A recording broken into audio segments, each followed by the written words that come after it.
Hello, good morning. Good morning, Doctor. Hi, Intan. Yeah, I'd like to check my webcam and also my presentation, the share function, whether it's working or not, because I'm not familiar with Google Classroom. I'm more familiar with Zoom, actually. Oh, okay, Doctor. Okay. Hey. Good morning, how are you? Hi, morning. Hi, long time no see. Yeah, long time no see. 3 years, Doctor. Wow, 3 years. Yeah. Mm-mm. Yeah. What to do? Thai fries, huh? Yeah. What to do? How's your life in Sabah? Yeah, Sabah is like Sabah lah. Can you hear me? No, Yeah, we can hear you. Yeah. So let's check.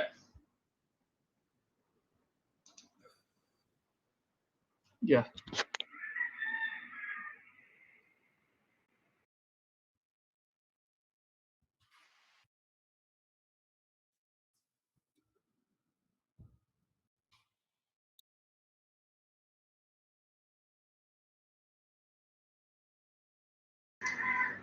Can you hear me? Yes, Doctor. You hear me? Yes. Yes, huh? Yeah. Okay. So how's life, Jennifer? In Sabah? Yeah, so far so good, Doctor. So how about Sarawak? I see in Facebook a lot of program. Okay. Can you hear me now? Can you hear me now? Intan, can you hear me? Intan, can you hear me? Yes, Doctor.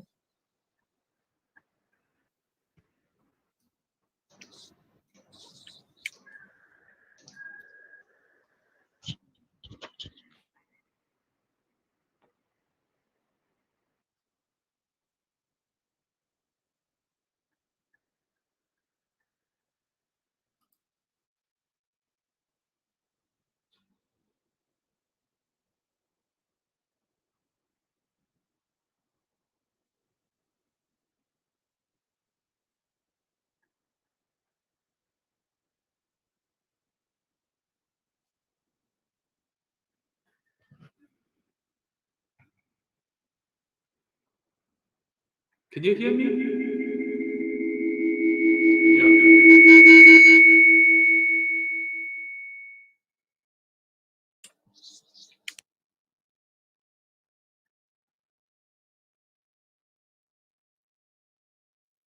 Can you hear me? Yes, Doctor.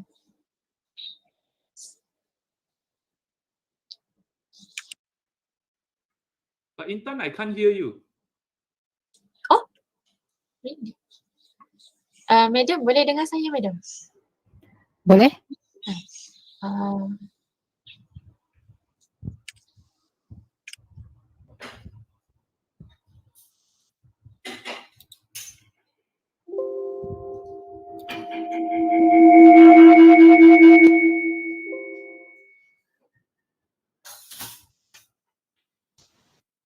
Can you hear me, Intan?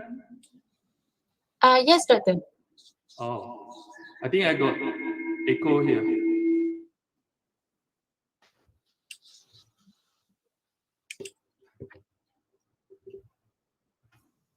How about now?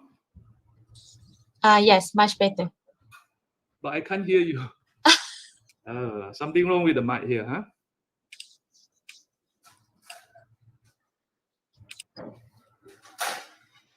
Because I'm using two computers. So I think the sound actually is interfering with each other.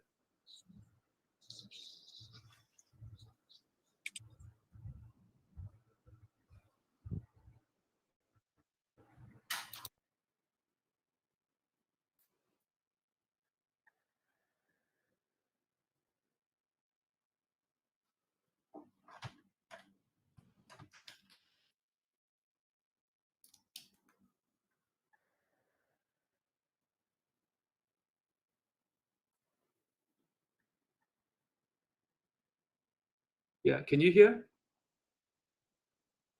Yes, Doctor. Yeah, now I can hear you. Okay. Good. Okay, let me share the screens. Okay, sure, Doctor.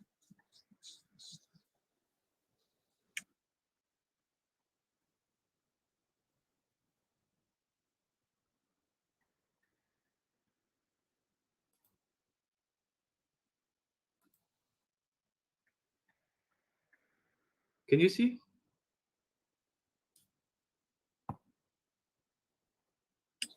Aha. Boleh? Boleh, huh? Yeah. Okay, good. Thank you.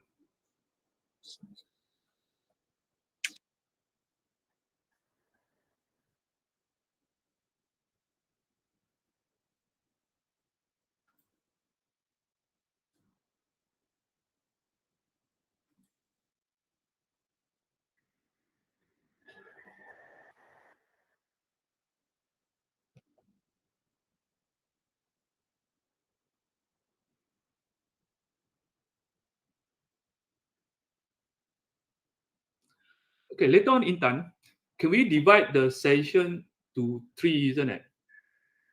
So we are going to divide the session to 3. Oh, doctor want to divide the session to 3 session. Yeah. Each component, we have 1 session. So after each session, can we have a short something like Q&A?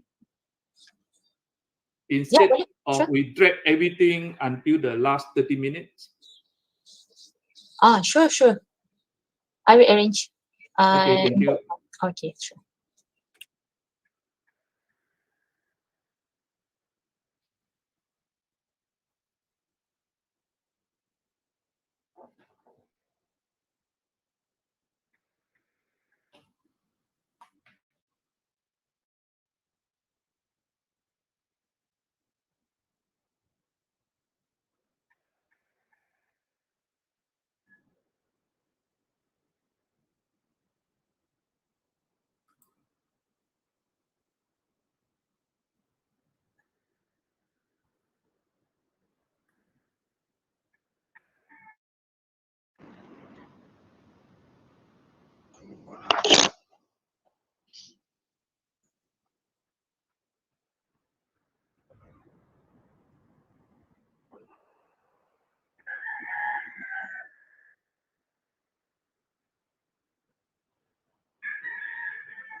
Tes. Oke.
hadirin dan hadirat yang dihormati, program kita dijangka bermula seketika lagi.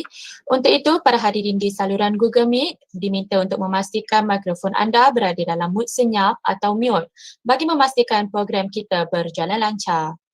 Untuk makluman hadirin di saluran Google Meet, program kita pada hari ini akan dirakam bagi tujuan penambahbaikan program. Perhatian untuk hadirin yang berada di saluran Google Meet dan YouTube. Pihak urussetia akan memberikan link kehadiran dan maklum malas program di hujung program nanti. Oleh itu, para hadirin diminta tunggu sehingga tamat program pada hari ini.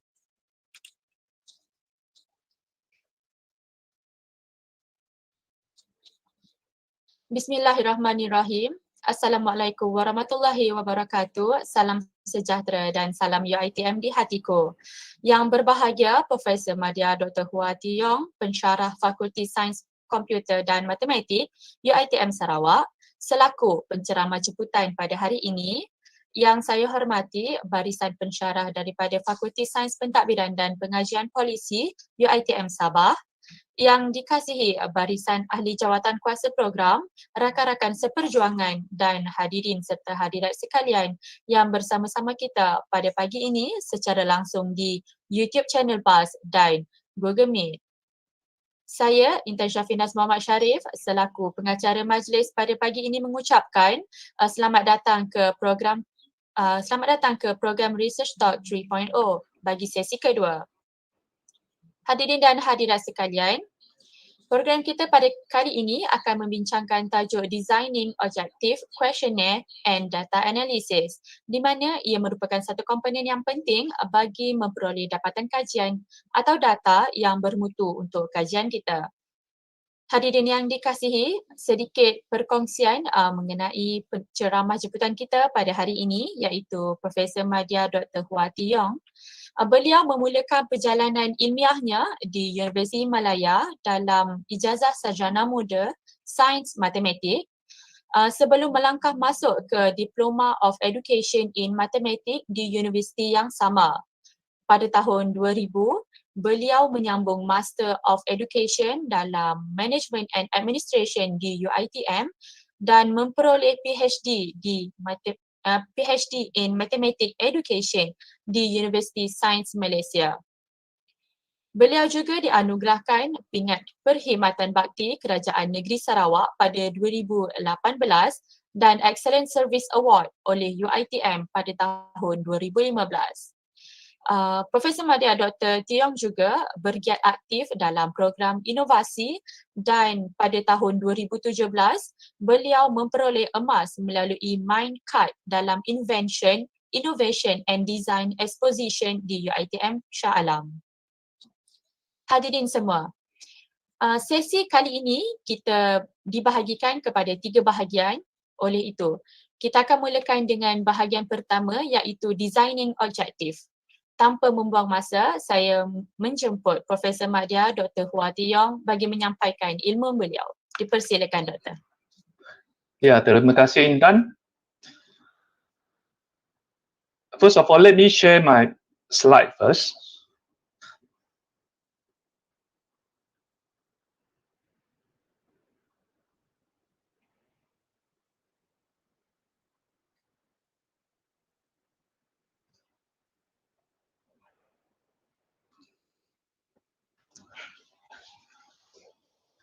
Yeah, can you all see the PowerPoint? Yes. Yeah, thank you. So first of all, I'd like to say thank you to the organizer from UiTM Sabah for your kind heart to invite me to share about the research with students from UiTM Sabah. I'd like to convey my regards from UiTM Kuching to UiTM Sabah. I hope all of you are well, especially under this pandemic time. So I know that a lot of you are having the difficulty to follow the class online. What more to say about this talk? We have to follow online as well. So I can't say much. I just hope that you all can just follow through, even though you are having a difficulty in terms of internet connection, but it's okay. I was told that this session actually is going to record. So later on, you can listen back. So let's begin my sharing on the first session. But before that, let me give you the outline for this seminar. First of all, we are going to touch on research objective. So research objective actually is a heart of all our research study, because this research objective will provide a direction. Where should we go in our study? So if your research objective is not very clear, it means that it's not something like people, when you yourself read your research objective, you also don't know what to do actually. So it will create a lot of problems. So later on, by using this research objective, okay, we will be guide actually how are you going to design the questionnaire. A lot of students, with the time when you design the questionnaire, you are not referring back to the research objective. So it means that towards the end, suddenly you found that, oh, you had collected all the data, but you can't answer your research objective because your data is not sufficient, not enough. So that's why this morning, I will try to relate these two together.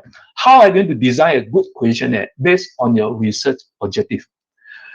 After you have designed this questionnaire, we are going to collect the data. Then a lot of students also get stuck. I have collected all the data. What should I do next? So next, you should analyze the data.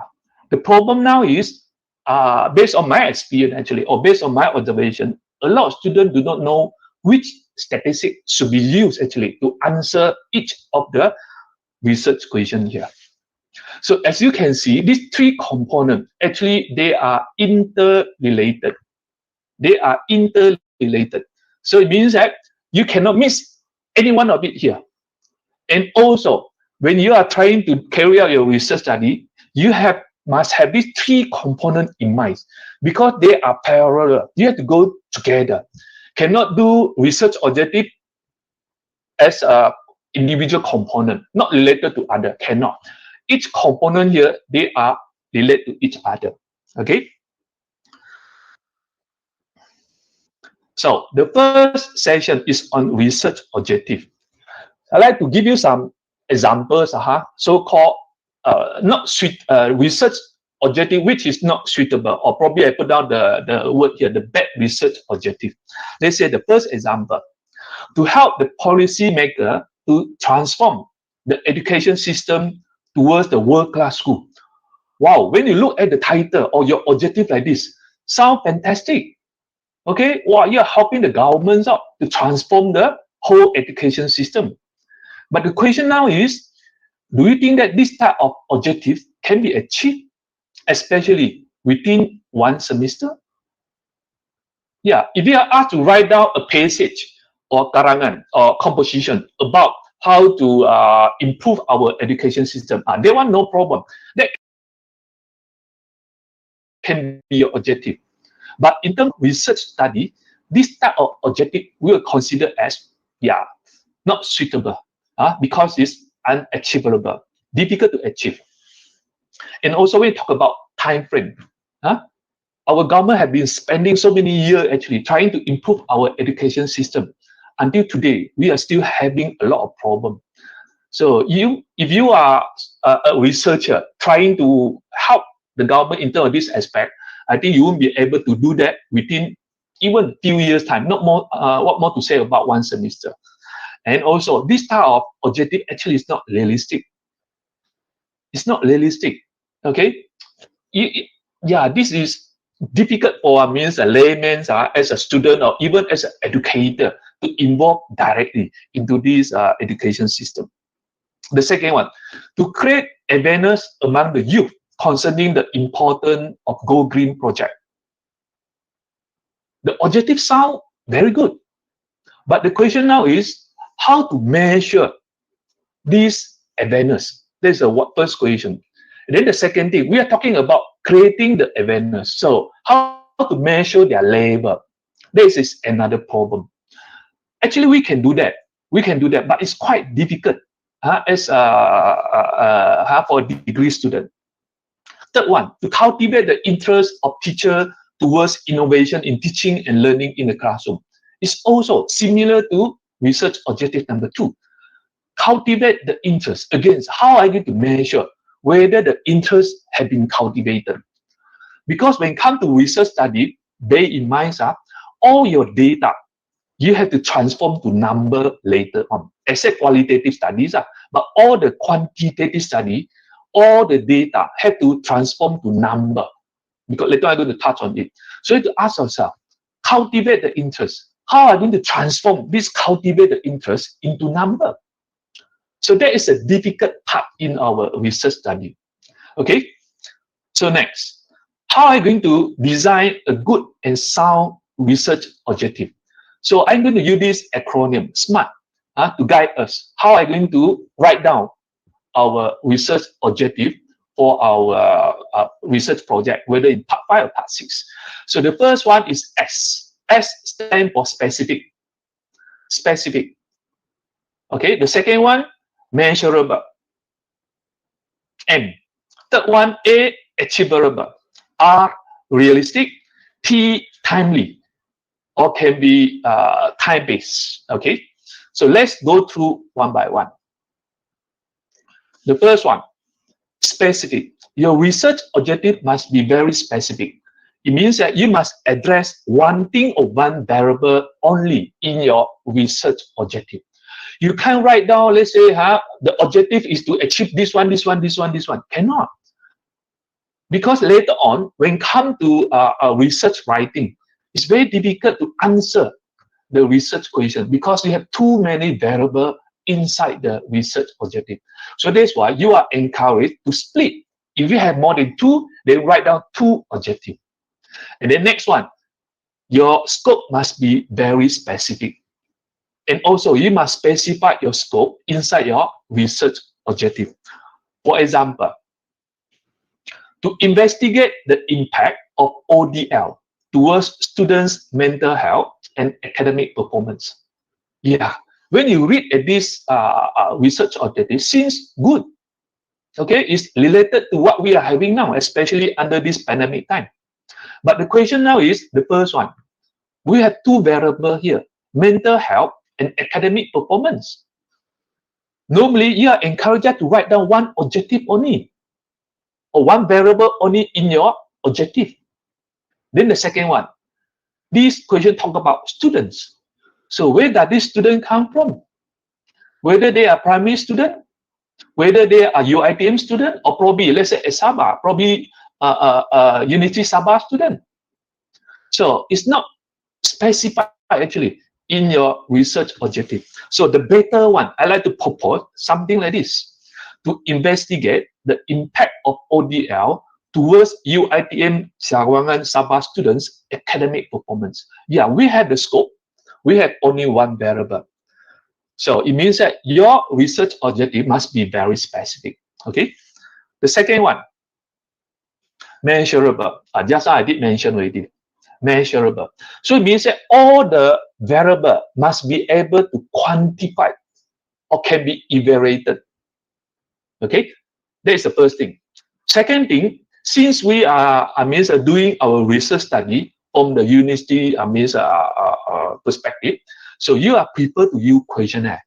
You are not expected to use something like special tool or special equipments to measure the data. That one would be too costly and too timely already. So that's why for our context, it's better to use questionnaire. Okay, so for example, to examine how humans use their brain to solve daily life problem.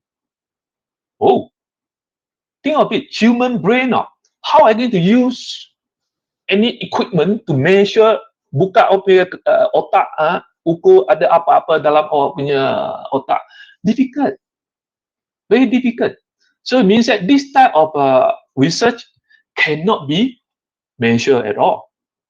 Okay, so the better research question would be something like this: to examine human behavior while solving daily life problem. Because your human behavior actually can be measured or can be captured through certain type of question.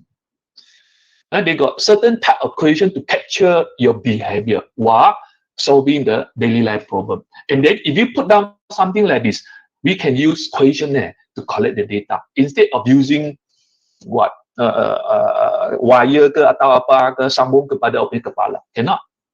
So measurable. Third one, achievable. Just now I did give you one example, isn't it? You try to help the government actually to transform the whole education system. They want, I think, difficult, I like to say. So when come to your research objective, you must take into account the time frame. How long? They say you are expected to complete just within 6 months. That's it, 6 months. Then available resources and support. When you talk about your research objective, make sure that you have all this with you. But as a student, I think you don't have resources. You don't have support. So the cheapest one, still, you have to use questionnaire. Okay? Questionnaire, still the cheapest one. For example, to investigate how parenting influences the growth of children from baby to adolescent. So when you are asked to, what they call, do a study on this type of objective, then you have to monitor the children from baby to adolescent. Probably you have to monitor, I think probably about 10 years, 20 years, or 30 years. You don't have time. You only have 6 months. So if you put down this type of research objective, it's impossible for you to achieve within a short period of time. So the better research objective, probably you can change to something like this, to investigate the relationship between parenting and children's social behavior. Yes, again, you can use questionnaire. You can ask the parent about their how they're taking care of their children. Okay, then after that, you can ask the same the parent as well. What happened to their children social behavior? All this can be achieved or can be captured through the questionnaire. Next one, realistic. Okay, so it means that your research objective must be able to be materialized. Whatever you want to do must be able to carry out, and then researchable. Okay, for example, to help Malaysia government to establish world-class education system. That one I already mentioned. It's not realistic actually as a student to come up with this type of research objective. But if you expect to write a passage or karangan or a composition about this world-class education system, that one no problem. You can achieve. But in terms of research study, this is not a realistic research objective. So the better research objective can be like this, to identify factors that contribute to world-class education system in Malaysia. When you talk about factor, you can list out using your instrument. In terms of internal factor or external factor, all this. We can design the questionnaire to capture the data. So it means that your study will be more realistic. Okay, the third one, timely, key. Smart, the last one, the last alphabet, or time-based. So you have to take into account the latest issue, timely, okay, reasonable time frame. So the latest issue means that when you are trying to come up with a research study, try to take the latest issue, not the issue that happened many years ago. Okay, for example, when it comes to this education system, nowadays we are talking about school-based assessment. Malaysia, now we are very prone to this type of research study. But to be frank to you, this school-based assessment have been popular in overseas country. I think in 20 years ago, 1990 something, 1995, they have started this time-based assessment. But Malaysia in 2020 only we are trying to venture into this school-based assessment. Actually, we are left behind. So when you come to this type of study, overseas country scholar, they don't look at our study at all, because school-based assessment have been widely discussed many years ago, 20, 30 years ago, but not in Malaysia. So it means that your study only can be used in Malaysia context, but not the overseas context. So timely is very important. But I think as a degree student, probably your intention or your focus is just to complete the project. So normally you are not going to focus too much on the titles about the latest issue. For example, to examine the best practice that prevents SARS from spreading among the community. SARS is about 10 plus years ago.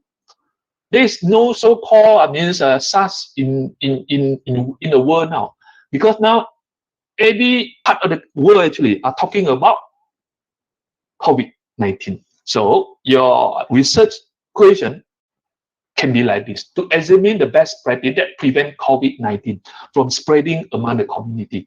And then this type of research will be able to help or tackle the current problem. So it's more, not say more appropriate, more timely. So these are the 5 guidelines. Okay, these are the 5 guidelines for you to come up, or to guide you to come up or to write a good research objective. First, must be specific. S. The second one, M. Measurable. Must be able to measure.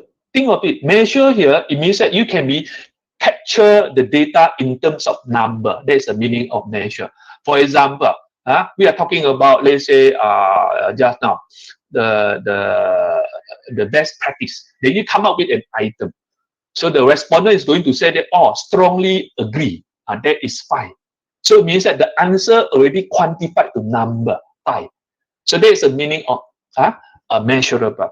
Then the SMART, S-M-A. A means achievable. So make sure that your research objective can be achieved within your study, 3 months or 6 months. Okay? So don't think of something which is beyond 6 months, just like your PhD. A PhD study, normally they will take about 3 years. So you have to differentiate your degree project and the PhD project, okay? And then SMART, S-M-A-R-T. T-R.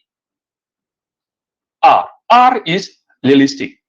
So make sure that your research study able to help, okay, our community or our governments or even our school context or the university context, realistic. And then finally, must be timely. Okay, these are the 5 guidelines for you to write or come up with a good research objective. Okay, next. I have come up with something like template, because these are the few common way to write down your research objective. So the first one, okay, based on your study, especially your study is to identify the factors. For example, now we are popular about the ODL.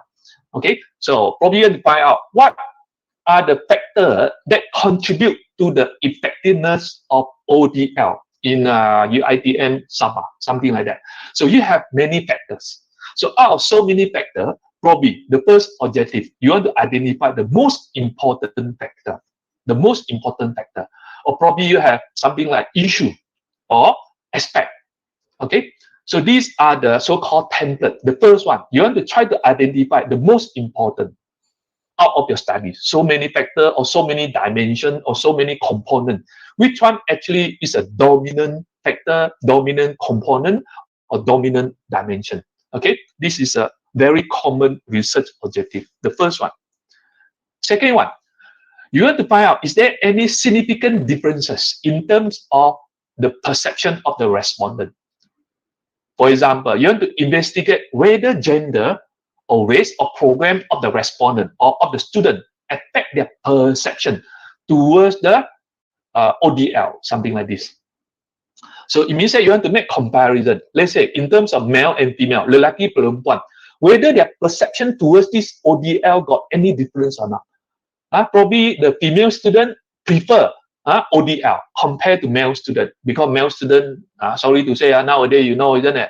Lelaki, normally they are not so attentive, sorry to say, sorry, but perempuan, normally they are more gentle, even though probably they feel very sleepy, but they are going to stay inside the class. Not like male students, sometimes they will just leave the class like that. No, just joking on it.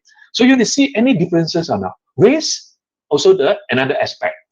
We have so many races in Malaysia or in Sabah. So out of so many races here, are there any differences in terms of their perceptions or not? Because certain race, they may perceive highly as compared to the rest. Program also, you have AM program, you have CS program.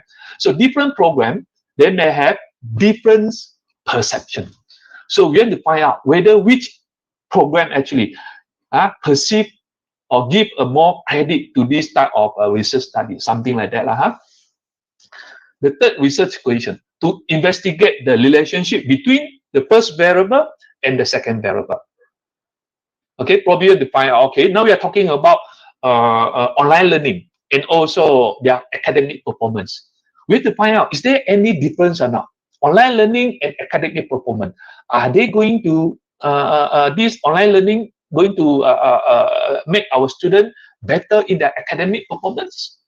Yeah, if your study found that online learning actually is much better than the face-to-face or physical learning, then probably all the university have to close down semua masuk online sahaja. Because based on your study your study said that online is very good. Yeah, that is what I mean. Our research study means we try to come up with the conclusions based on the current situation or based on the current issue. Next, we can also to examine the impact of one, okay, variable A and variable B towards variable C. It means that there is a independent and dependent variable. You have more than two variables here. Research objective number 3 only involve two variables, one independent, one dependent. But research objective number 4 involve normally two or more independent and only one independent, or it can be more actually. So with that, you are going to use different type of statistical analysis. Okay, last one, to construct. This one I'm not encouraging, especially for degree students. This normally is a bit difficult actually, because I'm going to describe later on, the statistical analysis which we're going to use will be very different, okay? So to construct the dimension factors that contribute to the success of what? Just like what I mentioned just now, isn't it? What are the factors of this ODL learning, isn't it? Contribute to the success in their academic performance. So you have many factors. So which factor actually give the most impact?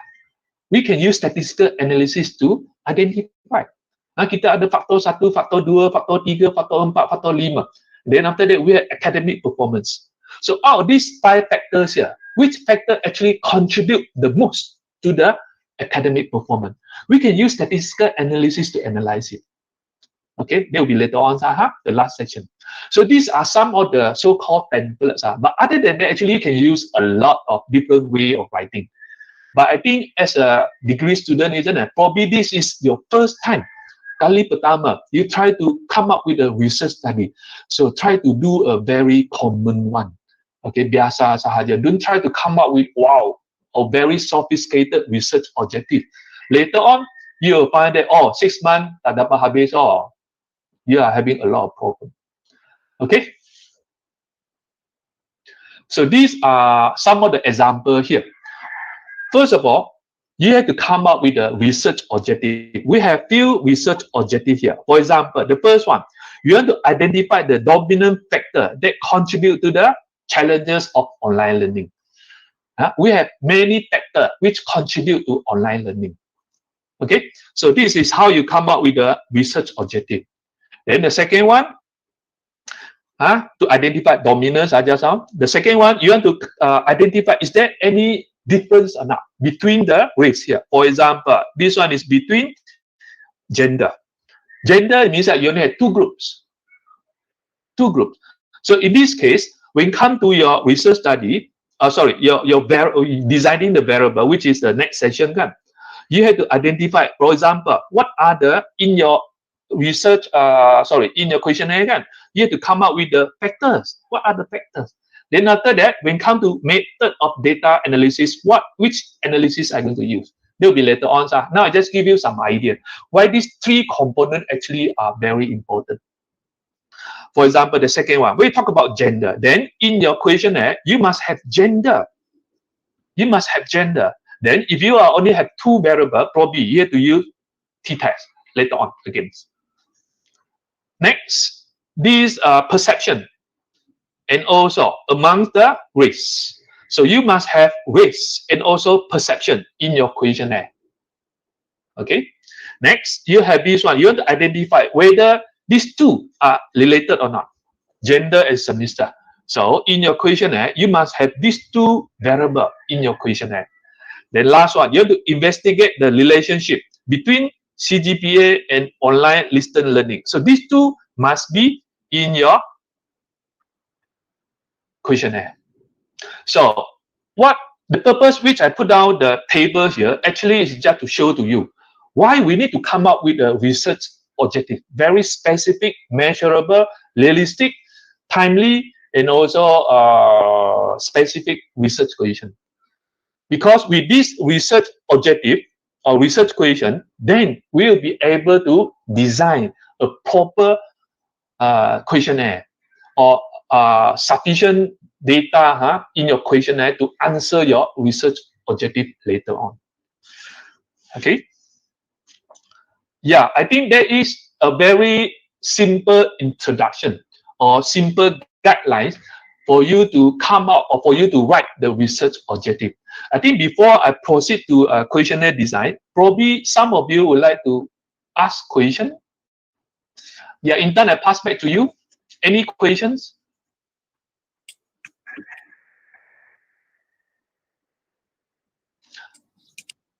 Okay, the first one I saw from here is how many research questions we should put inside our research or research objective in our study.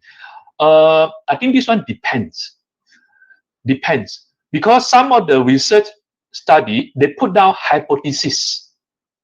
I don't know whether you all know how to differentiate research objective and hypothesis. Research objective is more general. So it means that in a research objective, you may have a lot of hypotheses, 2, 3, 4, 5. So it will depend on whether you are writing down your research objective or hypothesis. So if research objective, normally 3 would be very optimum. 3 would be very optimum. But 4, I think, would be maximum already, especially in your study. 3 to 4 is very good enough. But you have to be very careful against whether your research objective is writing down either research objective or hypothesis. Because research objective is general, as I told you already. Hypothesis is very specific. For example, hypothesis, is there any significance of perception between gender? That is hypothesis actually. So you can put down more. It means that you have, let's say, in your part A, isn't it? Demographic profile, kalau ada 5, then you can have 5 hypotheses. Perception in terms of gender, perception in terms of race, perception in terms of program, perception in terms of their probably whatever. So you have a lot of hypotheses. So again, there is no so-called standard guidelines. Okay, but I think for your study, 4 or 5 would be very optimum already. Yes. Any other question?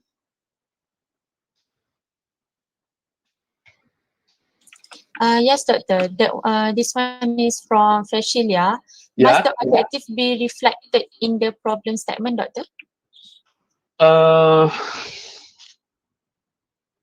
Problem statement normally is just something like statements trying to highlight what are the problem in your study. Okay, because in our study, you have to understand that we carry out a research study. The main purpose actually is to solve the problem. What are the problems exist there? So in our worldwide, study now, almost all the problems have been studied, like to say like this. But now you have to find out so many problems here, which gap actually still lacking. For example, we are talking about homestay. Probably, I think in other countries, let's say Bali, Indonesia, or others, Europe country, homestay is very popular, New Zealand, Australia. But in Malaysia, we are still very lacking. So your problem statement had to highlight that, this homestay study in overseas actually is very popular now. But in Malaysia, we're still lacking. So that's why there is a need actually to carry out homestay study in Malaysia, or particularly in Sabah, something like that. Okay, so when it comes to your research objective, then your objective actually to not say to like just now I say, isn't it? We haven't carried out yet in Sabah. So your objective must be something, fill in the blank, fill in the gap. For example, it's lacking in terms of involvement or something like that. Then your objective must have something like, okay, I want to find out the level of involvement of the local operator, homestay operator. So that will be in your objective. But whether it's reflecting in your problem statements or not, I like to say, you can say, yeah, you can say, or probably just put down there is a gap. Belum ada orang buat kajian lagi. Then your research objective will try to fill in. For example, just I told you already, isn't it, to identify the level of involvement. Sampai peringkat mana pelibatan mereka. Yes. Yeah. I wouldn't say that you must, but indirectly, yes. Indirectly, yes. Okay, thank you, Doctor. Yeah. Next question is from Madam Jennifer. How about if the RO want to see the effectiveness, Doctor? How we going to measure? So for effectiveness, the problem now is you have to create a program. Okay, you have to create submit a workshop. So it means that before you implement the program or the workshop to a particular setting, you have to give them the test. I mean the test before. You want to measure their ability before the program. Then after that, after the program, you are going to give them the test again to measure their ability after the program. So based on before result and after result, then we can see whether your program is effective or not. Okay. So it means that you have to come up with a test, before the program. And then the same test, you are going to administer to the same group of students to see their performance after the program or after the workshop. So you have before and after. So based on before result and after result, we'll be able to examine, or we'll be able to identify whether their program is effective or not. But the problem is when it comes to this degree project, I'm wondering whether this effectiveness research objective is suitable or not.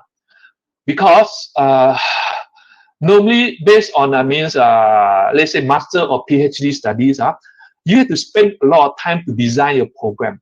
Whether your program is valid or not, whether your program is reliable or not, that is one issue. Then after that, you have to gather a group of respondents. You have to administer the test before, then after that, carry out the program. The program is not only one time. The program normally is a series of workshop, a series of seminars, something like that. Then after 1 or 2 months, or probably 3 months, then only you go back to evaluate or the same group of students again, see whether their performance or their thinking or whatever change or not. So that's why you need before and after to examine the effectiveness of the program. So I think it's not very suitable for a degree program, but for a master or PhD, yes, because the time is longer. Yes. Yeah. Okay, thank you, Doctor. I think that's all for this session. We can move. Oh, another one. Okay. Another question, Doctor, which should come first, RO or RQ? Because sometimes certain previous research explain RQ first, while the others explain RO first. It is quite confusing. Okay, yeah. That one is based on your university guideline. Let's say for my university, USM, last time I graduated for my PhD from USM, they are expecting us to come up with a research objective first, then followed by the research question. But I think UiTM is a reverse. UiTM will expect you to come up with the research question first, followed by your research objective. Yeah. So regardless whether it's research question or research objective, but when it comes to writing, we are going to answer the research question. So it means that research objective, let's say, is 3, but your research question actually can be more than 3. So normally, one research question, one research objective, one research question. But in some of the study, you can have one research objective, but more than one research question. If your research objective is too general, then your research question must be more specific. Yeah. So whether it's research objective, research question, that is just a formatting sahaja dalam all punya report. But when come to the study, make sure that you are going to answer the research question. It's not research objective.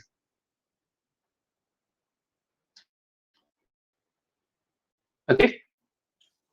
Okay, Doctor. Yeah. Another one. Doctor, how about the level of effectiveness of ODL? How are we going to measure it? So normally the level of effectiveness will depend on, let's say, students' perception. You are going to design the question. Let's say the ODL actually improving my result, something like that, or ODL I prefer to have something like the ODL. It means that you have to come up with all these type of questions. Then all the question the student is going to answer using a lighter scale normally. So it means that the student is going to put down 1 if strongly disagree, 5 is strongly agree. So based on this lighter scale, then you can identify their level. So let's say if a lot, then they put down 4. When you look for the means, let's say 4.5 or 4.2. So this is the level of ODL. Okay. Yeah, then you can make the comparison. Let's say the other group, probably their perception is only 3. So this group of female is 4.2. Male is only 3.4. So it means that the level of perceptions are the ODL. Oh, now you're talking effectiveness of ODLs. Effectiveness of ODL. So if you use the word effectiveness, then it would be very difficult again. Like just now, someone asked the question, isn't it? You have to go back to the program. You have to evaluate before and after. Before and after. Then you have to quantify. Let's say, if their achievement more than 10 marks, above 10 marks, consider effective. If their achievement less than 2 marks, consider not effective. Something like that. You have to quantify the before and after the data, the range there, their marks difference. Then you can quantify the marks. Level 1 between 0 to 2 or 0 to 5 marks. And then level 2 from 6 to 10, something like that. You have to quantify them. Yes. Okay, Doctor. I think this one is the last one before we moving to the next session. Okay, okay. How about if the RO want to establish suitable effectiveness of work from home criteria among lecturers?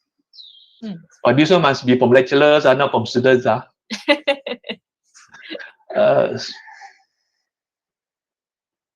Suitable effectiveness. I don't understand the word suitable. Again, suitable effectiveness. It's just like what we mentioned just now.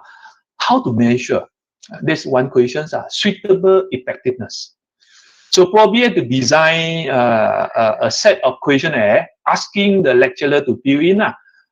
Whether when they work from home, isn't it? How about their perception towards different aspects in terms of their quality, in terms of their production, in terms of their all this. Then after that, the lecturer will fill in or strongly agree. I have improved my quality of work.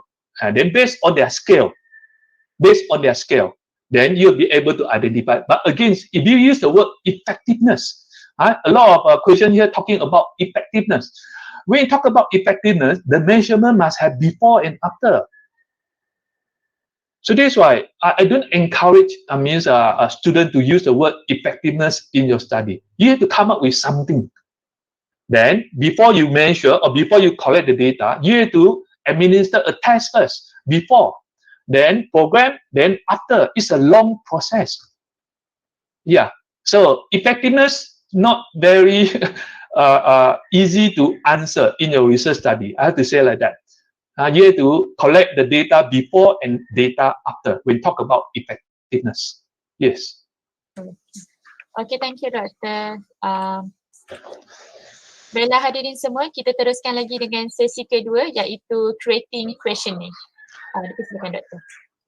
Okay, so we are going to proceed to the second part. How to design a sound and good questionnaire. Okay, so these are few of the common mistakes which always I encounter among our students. The first one, do not refer to the research objective. You just short sendiri sahaja. When you design the questionnaire, oh ini penting kita letak, ini penting kita letak. We always say like that, but cannot. Whatever question you are going to put down, you have to always refer to the research objective. If your research objective talking about, okay, ODL, then your question or your questionnaire must include or must have ODL.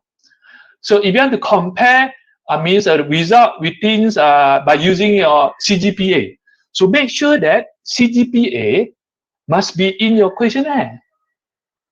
You get my idea or not? So whatever question you are going to design, make sure that you'll be able to answer your research objective. Cannot be short sendiri. What sahaja. Okay? Then especially for your demographic background. I found that a lot of students like to put 10, 15, 20, question on demographic background. No, our focus actually is not on demographic background. Our focus is on the following part B or part C. Later I'm going to explain further. So your demographic background is just for you to make comparison, especially when come out of some of the research questions. For example, gender. You want to see, hey, is there any perception between male and female? Beza antara lelaki dan perempuan. So that is your main purpose. Why you want to put down gender in your research objective? Do put everything. A lot of students put, wah, apakah agama awak? A lot. Don't need lah. You just choose normally for me, I think about 5, 6 good enough already. The item for your research background. But again, it will depend on your nature of your studies. But commons, 5, 6 good enough already. Okay, even my doctorate student, they only have 6 item for research background. Jangan letak sampai 10 and 20, something like that. Your backgrounds. The most important thing is your independent variable and dependent variable, which I'm going to discuss later on. So the second common mistake, there's no clear or proper section of question. There is a standard guideline actually. When you are asked to design a questionnaire, they have different sections. So you cannot mix everything together. Some I found that they put the demographic background into the other section, cannot.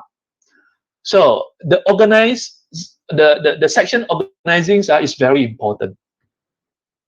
Third one, mix up the scale of measurement. So our social sciences studies, the scale, which is very important, is Likert scale. So when you are asked to design the Likert scale, it means that the rest of the question, please use Likert scale. Not question number 1, Likert scale. Question number 2, you use other scale again.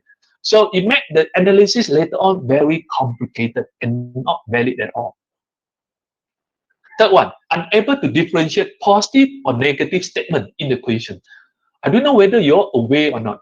Actually, in our questionnaire, sometimes we have a negative statement. Okay, so I'm going to discuss later on. Next, ask more than one variable in the question. For example, you are asking, probably the question is something like, I like to eat nasi lemak and ice kacang, something like that. Nasi lemak and ice kacang. There are 2 variables inside. What happens if I only like to eat nasi lemak, but I don't like ice kacang? How to answer? So that's why each of the question, you must have only 1 variable. If you have 2 split, come up with 2 questions here. Okay, so as I mentioned just now, I already showed you this table, isn't it? Your research objective must be reflected in your questionnaire. This is your questionnaire. When we talk about variable, it means that we are talking about the questionnaire. So if you have perception, so you must have, the factors or whatever, you must have factors here. So if you have gender, so in your questionnaire, you must have gender. I told you already. So the second part is a division in questionnaire. Section A, as I mentioned just now, is always your respondent background. Respondent background, such as your gender, race, CGPA, hour of study. If you are talking about related to ODL, related to educational study. So you are focusing on their performance and also the hour of study. Okay, so this would be the section number A. Section number B normally is your independent variables. Independent variable. For example, as I told you already, we are talking about the challenges in ODL. So the first section probably is your internet connection problem or internet problem. Probably you're having a connection problem, you're having data problem, or even you're having the IT problem. That can become one component. Then how about your motivation? Online learning, how's the motivation level? That would be another few more questions talking about motivation. Then after that, self-directed learning or self-regulation or self-regulated learning. Because under this ODL, you have to study by yourself. It's not like physical, face-to-face classroom instruction. You will be something like guide. But here, everything leave it to you. If you want to study, you want to follow the class, you just follow. If you don't want, then it's all up to you. So this is why self-directed learning. So these are different components. And in each component, they have few items actually. So this is independent. Then next, we also have dependent variable. Dependent variable, because you want to find out probably how this ODL influence your performance. So it means that you must have the independent, then you have the dependent variable to check whether to what extent this ODL actually affects your performance. So this is a standard so-called division in each of the questionnaire. Or we have 3 sections, but not just combined to 3, depend on the question. Some they have more sections, but even they have more sections, they must have the 3 common one: background, independent section, dependent section. Okay, so independent section can be more than 1. Dependent section can be more than 1 as well. But these 3 sections actually is the basic one. So this is an example of demographic backgrounds. So you are going to come out with guided questions. For example, location. You have, let's say, the study carried out in Kuching. You have a Kuching, Samarahan, Syrian, Sriaman. Then the gender, lelaki, perempuan, the age group. So the question now is, okay, some you like to quantify the answer. For example, the age. You already quantified them into different categories. So it means that by right, age actually is so-called ratio data. Age is ratio. Okay, but if you quantify the age in terms of category, it means that you have reduced the level of measurement from ratio to ordinal. So once you reduce the data, the characteristics of the data to ordinal, later on, some of the statistics cannot be used already. For example, age. If you want to relate their age and their performance, then cannot already, very difficult, because you have quantified their age into few categories. So when it comes to relationship later on, you still can use Spearman's, but the result will be not very accurate anymore. So some of the data is better to maintain their ratio level. So it means that, let's say for age, sometimes I will encourage my students just to leave it a blank. Let them fill in their actual age. Then we are going to categorize them later on. Okay, so this is just some of the examples. Then the next one is independent variable. So as I told you already, the scale is very important.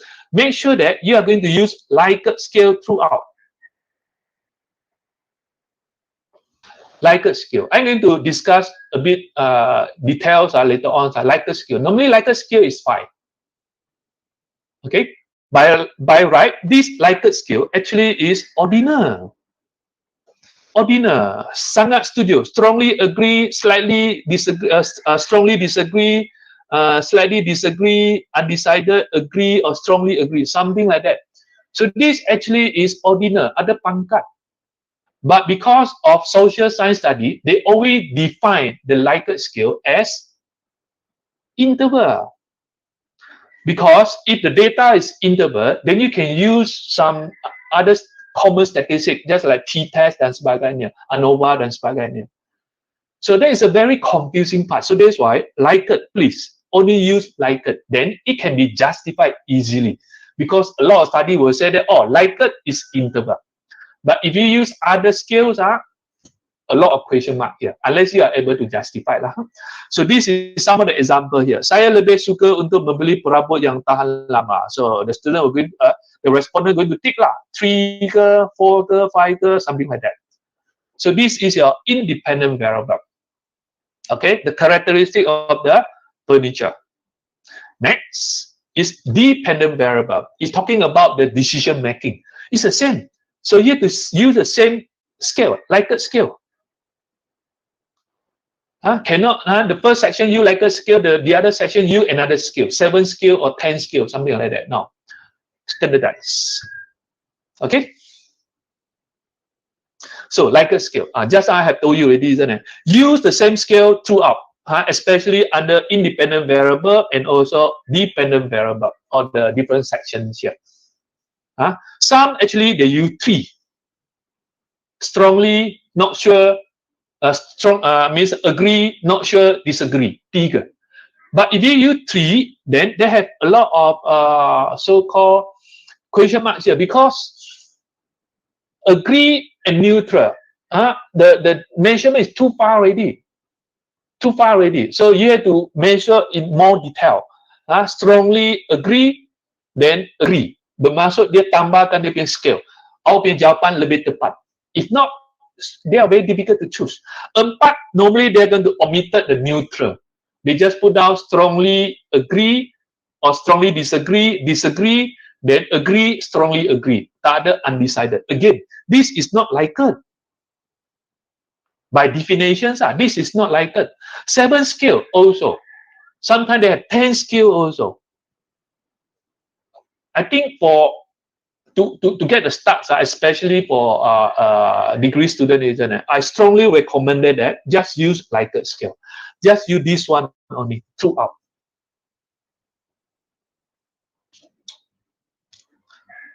Okay, next, positive and negative items.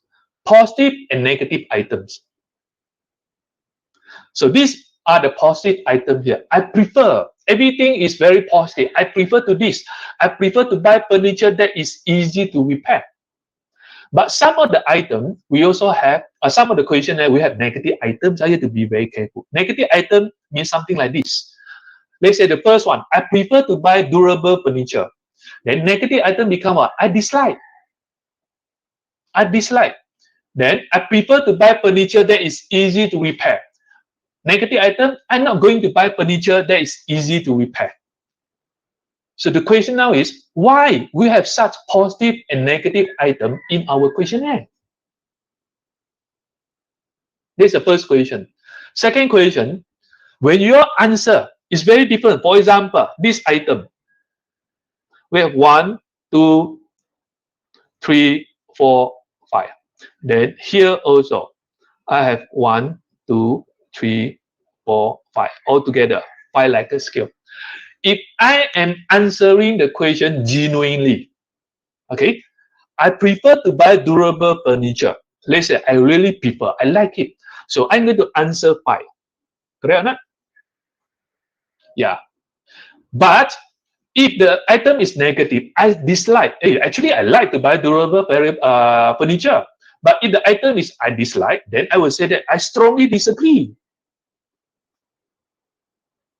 Actually, both answers are the same, isn't it?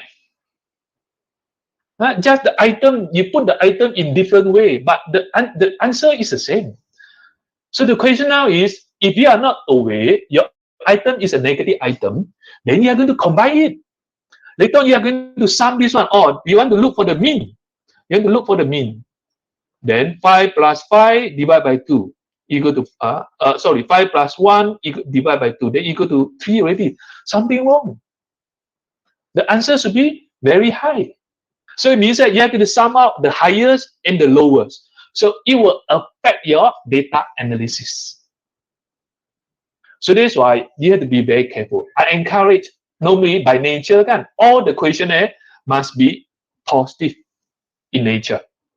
So when you sum out all the positive questionnaire, then the analysis will become more accurate. But what will happen if your item is negative? Then you have to record. Record. It means that originally, if the answer is 1, you have to convert to 5. If the answer is 2, you have to convert to 4. Something like that. You have to tukar balik, terbalikkan dia. Then only you can sum it out or look for the average. Okay, nah? So this is the purpose. You have to record the positive to negative to positive score before analyzing the data. So the next question: if negative item is so troublesome, then why we want to put negative item in our questionnaire? Mengapa kita nak letak negative item in our questionnaire? So the main purpose here actually is to check, to monitor whether our respondent answer the question genuinely or not. Sorry to say, nowadays people are too busy already. So whenever you receive the questionnaire, isn't it? Without reading, you hanya letak 5, 5, 5, 5, 5, 5, 5. Correct or not? Atau 4, 4, 4, 4, 4. You just simply put like this. You don't read the question at all. Just like your SUFO, isn't it? SUFO also, I think you just cincai letak 4, 4, 4, 5, 5, something like that lah. So this is what happened to our respondent nowadays. But if you put a negative item, supposedly this one, even though they put the negative item, this one should be 1. Tapi dia semua letak 5. So you know that this respondent actually is not answering the questionnaire genuinely. So you have to discard, buangkan questionnaire ini. So that is the purpose of negative items. Okay. Reliability and validity problem. Every time when come to this questionnaire design, this would be the big issue here. You cannot just cincai design your questionnaire, okay? Because there are two very big issues here: reliability and validity.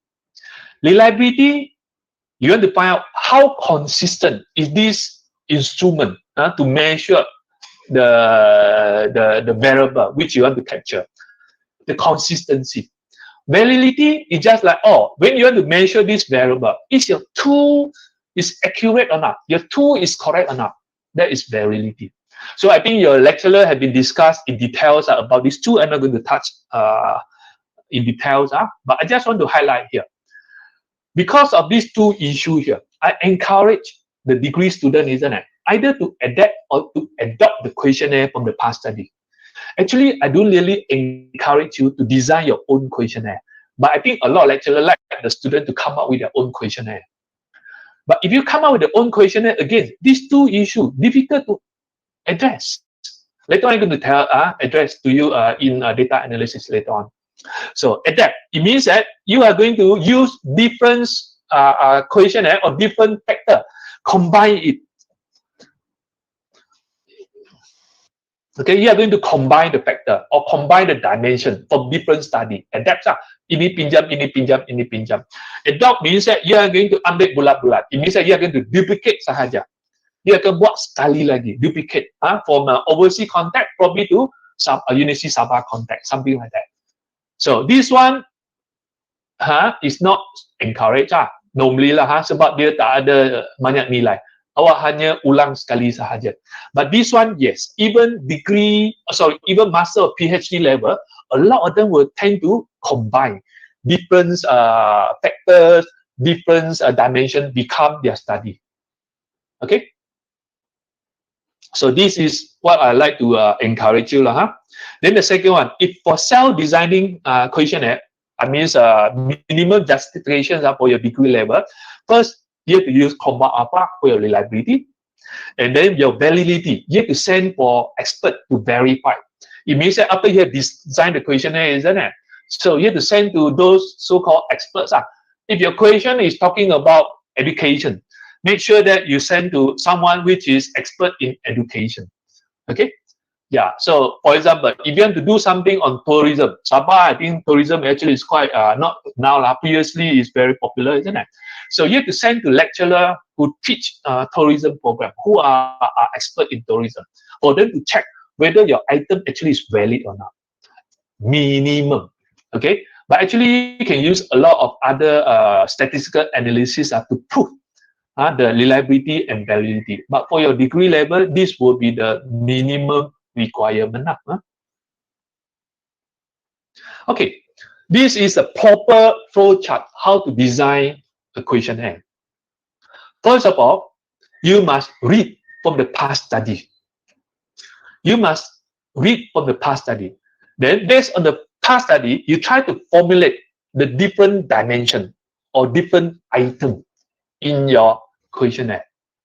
So, whatever practice you are doing now, actually for me for degree level, I don't know actually it's not valid So, for example, if you want to design the item number 1, make sure that this item number 1 is supported by the literature review, supported by the past study. You cannot just simply come up by yourself. This is what I mentioned. That's why I encourage you to adapt. So this is the first one. Second one, after you have come up with the dimension, then probably you want to carry out another label of these so-called another steps, personal interview or focus group interview. Based on those who are on the field, contohnya mereka yang libat dalam let's say tourism, those officer ke atau homestay operator, all those involved in the tourism. Ask them, then discuss with them. Hey, based on literature review, this dimension is very important. How about your thinking? So it means that through this personal interview or focus group interview, we are going to triangulate your question, whether your question actually is suitable or not. Okay, triangulate the dimension of the item derived from the literature review. So it means that we have support already. Research study is always like that. You cannot just short sendiri sahaja. So if you come up with your own question, make sure that you are able to get the support, especially through the literature review. Or even in this case, you can get the support through the data, through the respondent. Okay. Third one, after you have come up with the dimension.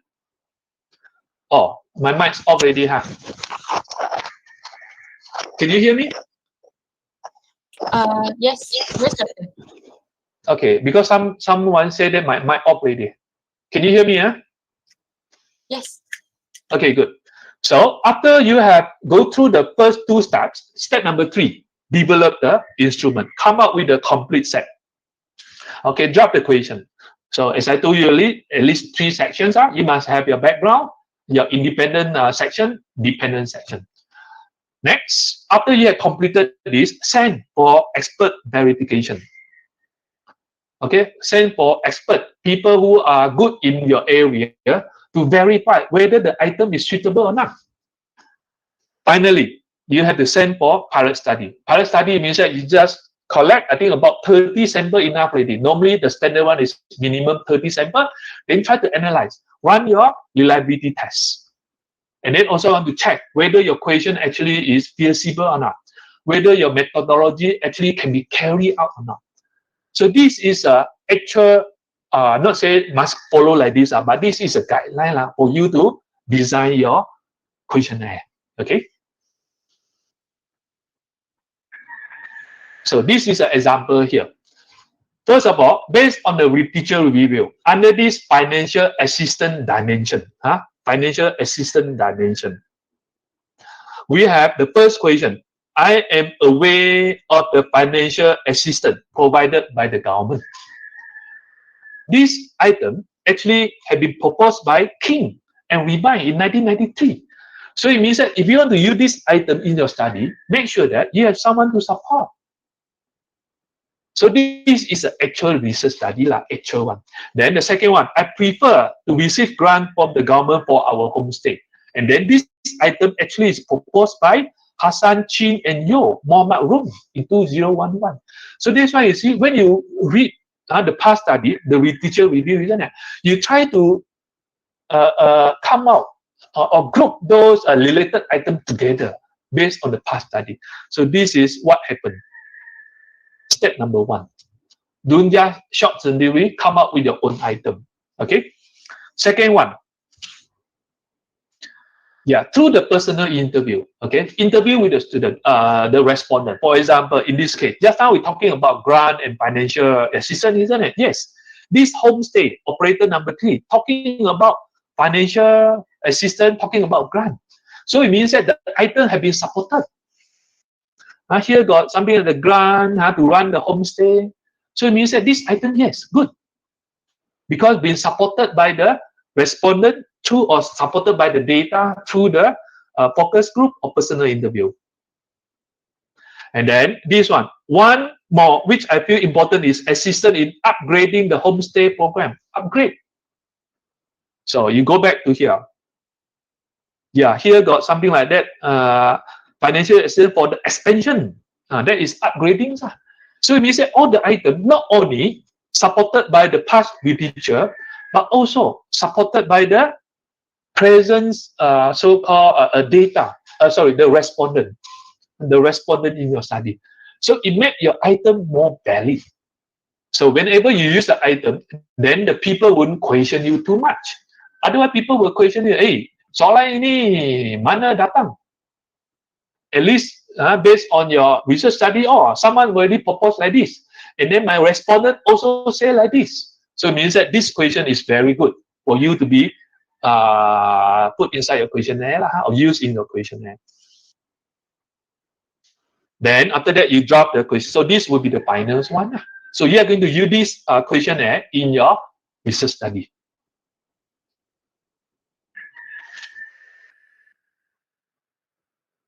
Okay, how to improve your questionnaire? Just now, you just what they call it, just designs only. Then you just look for your reliability. That's it. You stop there. But there is advanced level. You can further improve your questionnaire by using exploratory factor analysis. I don't know whether you learned this before or not. Exploratory factor analysis. You need to reduce the item or dimension. Later on in the data analysis part, I'm going to show to you some of the examples here. Reduce the item. The next can confirm the model or the framework. Because based on your dimension, isn't it? You are going to come up with your research framework. Whether your research framework is valid or not, then you can use this factor analysis, confirmation factor analysis, to further prove your questionnaire actually is valid, or your dimension actually is valid in your study.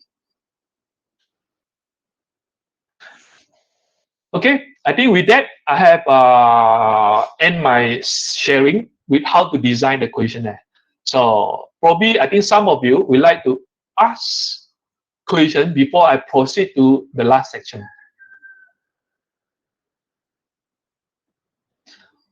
Yeah, probably give you all some time to think of it. Any question or not regarding designing questionnaire? Dr. Hua, there is one question in YouTube, but this one is for designing objective, which is in what condition or situation that research question and hypothesis be used at the same time? Okay, so normally your research question is too general. Then under the same research question, you are going to put down a few what they call it, a few hypotheses. For example, your research question, you have to identify the perceptions of the respondent towards the ODL, the implementation of ODL, perception of the respondent. Then that will be very general, actually, your research question. Then in your hypothesis, you can put down, okay, you want to identify, is there any significant difference of the perception towards ODL among gender? That is the first hypothesis. Then the second hypothesis is the same things, but in terms of from the perspective of race. Then the third one, probably from the program. So hypothesis actually is more detailed. When it comes to these data analysis, are more detailed in data analysis. Research question will be more general. So it all depends. Some of the studies, especially for this business or accountancy, they require hypothesis. But I don't know how about AM student, administrative science. I don't know whether you all require hypothesis or not. If not, then you can put down the research question. But in the research question, indirectly, you can answer all those hypotheses. Even though you do mention, but you can answer all those hypotheses. Yeah. Hopefully I answer your question. Okay, thank you, Doctor. So this is question for now session, which is questionnaire. How many number of respondents are required, Doctor? Okay, normally to use a rules of thumb, they like to use Krejcir and Morgan table. You heard Krejcir and Morgan, isn't it? So it's just a standard guidelines. So normally, if your sample is a lot, few thousand, sorry, if your population is a lot, few thousand, so the curve will tend to become normal, isn't it? When the number of sample achieve about 400 plus. If your population is very big, 400 plus is optimum. It means not say optimum, minimum. So you can collect more than 400 plus. If you collect 500, 600, definitely enough. Okay, for any research study. But if the population is very small, for example, one of my students, her doctorate study actually tried to collect the sample from the population, just about 200 plus population. So because of that, her sample had to be very big, 160, 180 or nearly 200 in order to make your data more valid. So normally we just follow the rules of thumb, okay? Follow the Krejcir and Morgan, follow the guidelines. And then you depend on your population. If your population very small, then the portion of the sample must be very big. But if the population is very big, normally after 400, 500 is good enough already. But if you can collect 1,000, actually if you collect 1,000 also, it makes no difference. Yes, so that would be my answer for this question. Okay, thank you, Doctor.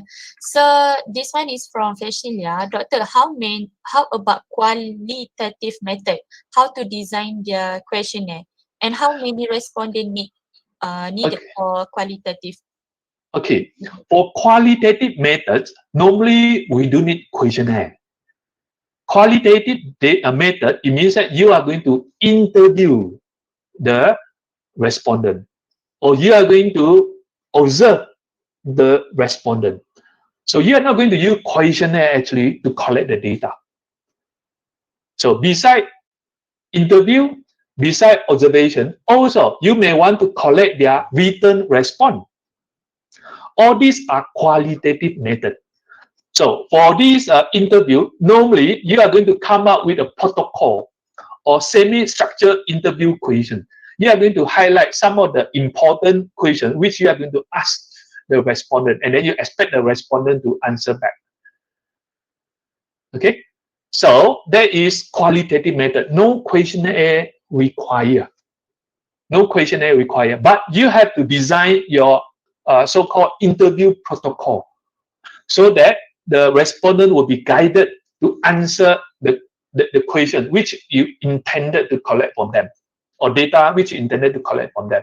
So protocol interview is very important. You cannot just interview them simply, or tanya ini, tanya itu, tanya. Then you are having problem later on to gather the data. Because to analyze qualitative data will be very different. So normally we are going to analyze it according to their theme.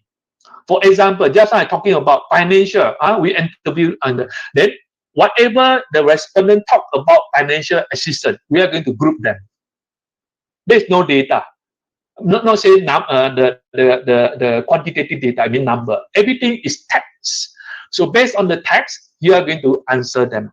It's something like this, Just now, I think we do have example here, isn't it?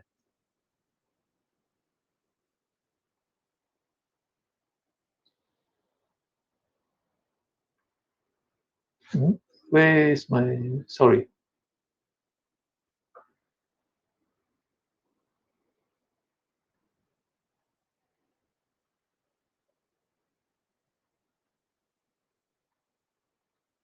Oh, never mind.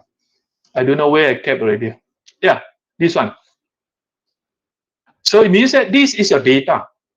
There's no number. So whatever answer shared by the respondent, then that answer will become the data. So even in this example, actually some of them they talk means a Sarawak local dialect here. So you have to translate to English. Then use this as a proof to support your research, or to answer your research objective, or to support your claims.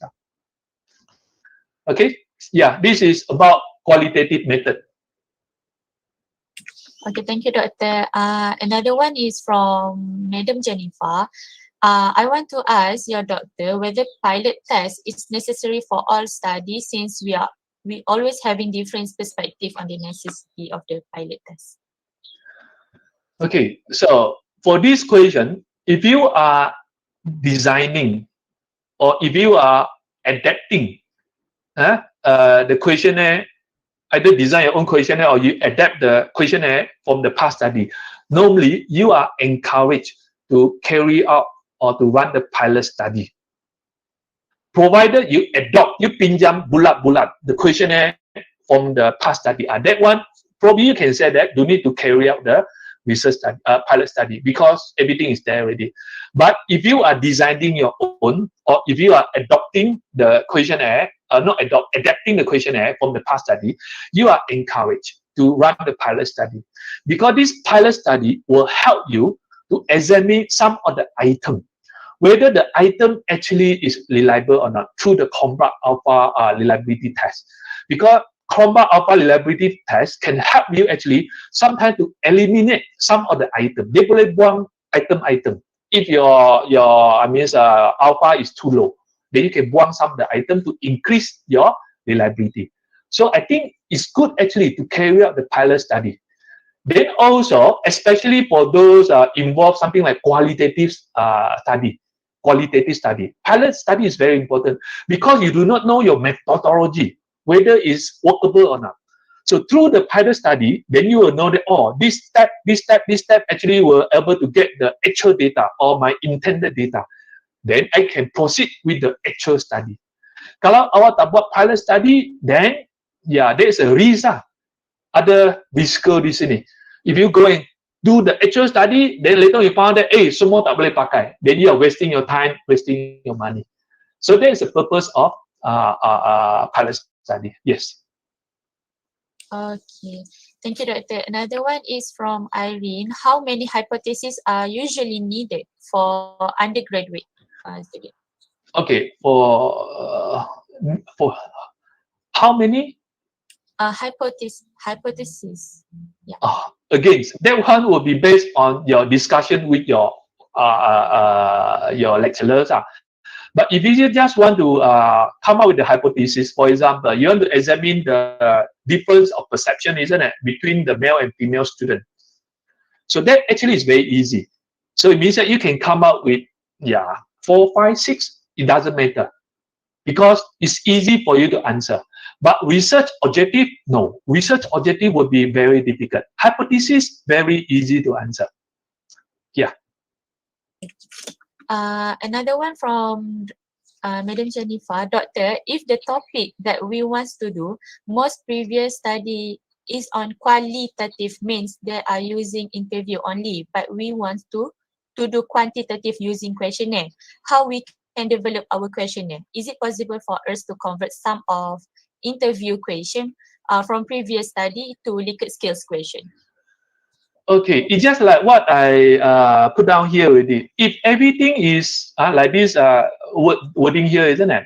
So let's say homestay operator number 3, talking about the importance of grant for their homestay operation. Yes, they can put this one as one of the item. Okay, I prefer to receive the grant or the financial assistance from the government. Yes, from the interview, you can convert the items here to become the item in the questionnaire. Yes. The second one, they're talking about upgrading. So it means that you prefer to receive the help from the government in order to improve the homestay condition, something like that. Yes. Yes, can.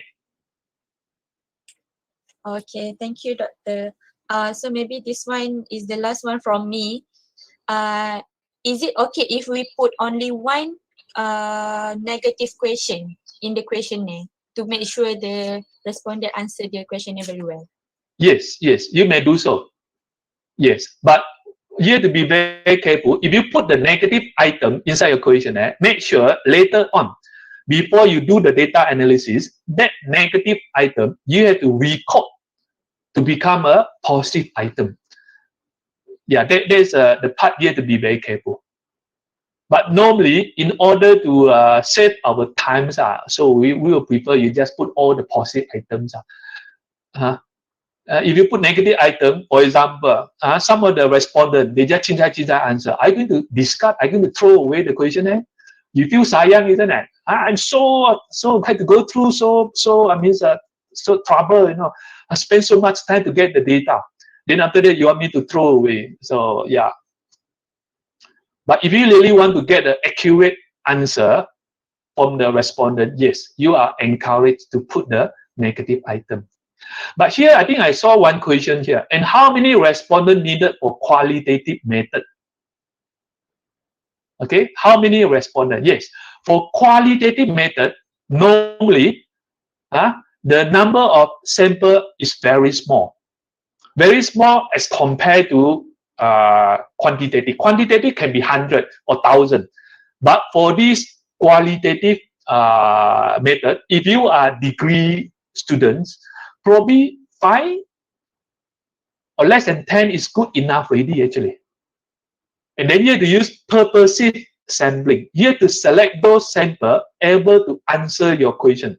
Just like this study talking about homestay. So when you are asked to interview your respondent, make sure that those respondents must be the homestay operator, because they are the one who knows about homestay, or probably the government officer, the tourism board who know about homestay. So that's why your sampling method must be purposive, surveys. If you use survey, you must use probability sampling, such as simple random, such as stratified, systematics, or cluster. But for qualitative, you have to use non-probability, especially purposive sampling. You select the sample with the purpose. And then the number, as I told you already, isn't it? Less than 10, good enough already. But for master degree, probably 10 to 20. You know why the number must be small? Because based on my experience, if you interview the respondent, let's say one respondent, then you have to do the transcription, verbatim transcription. It means that whatever said by the respondent, you have to record down. If they say RE, then you have to put RE also in your transcription. And then that one, normally for 1 hour of interview, you have to spend few days to do the transcription. Then after that, you need to translate to English or to Bahasa some more. So it's very troublesome. So I do not know whether you still prefer to use to study this so-called qualitative study or not in your degree project. I don't encourage but you can try. You can try. If your supervisor wants you to do qualitative, you can try. Okay. Yeah, I think that's it. Anything else? I think there is no more question for questionnaire, Doctor. We can proceed for the next session, which is data analysis. Okay. Can we take 5-minute break? Sure. Okay, 5-minute break before we come back. Okay, thank you.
Okay, welcome back. Can we continue? Sure, Doctor. Okay, let's continue with our last session. Data analysis.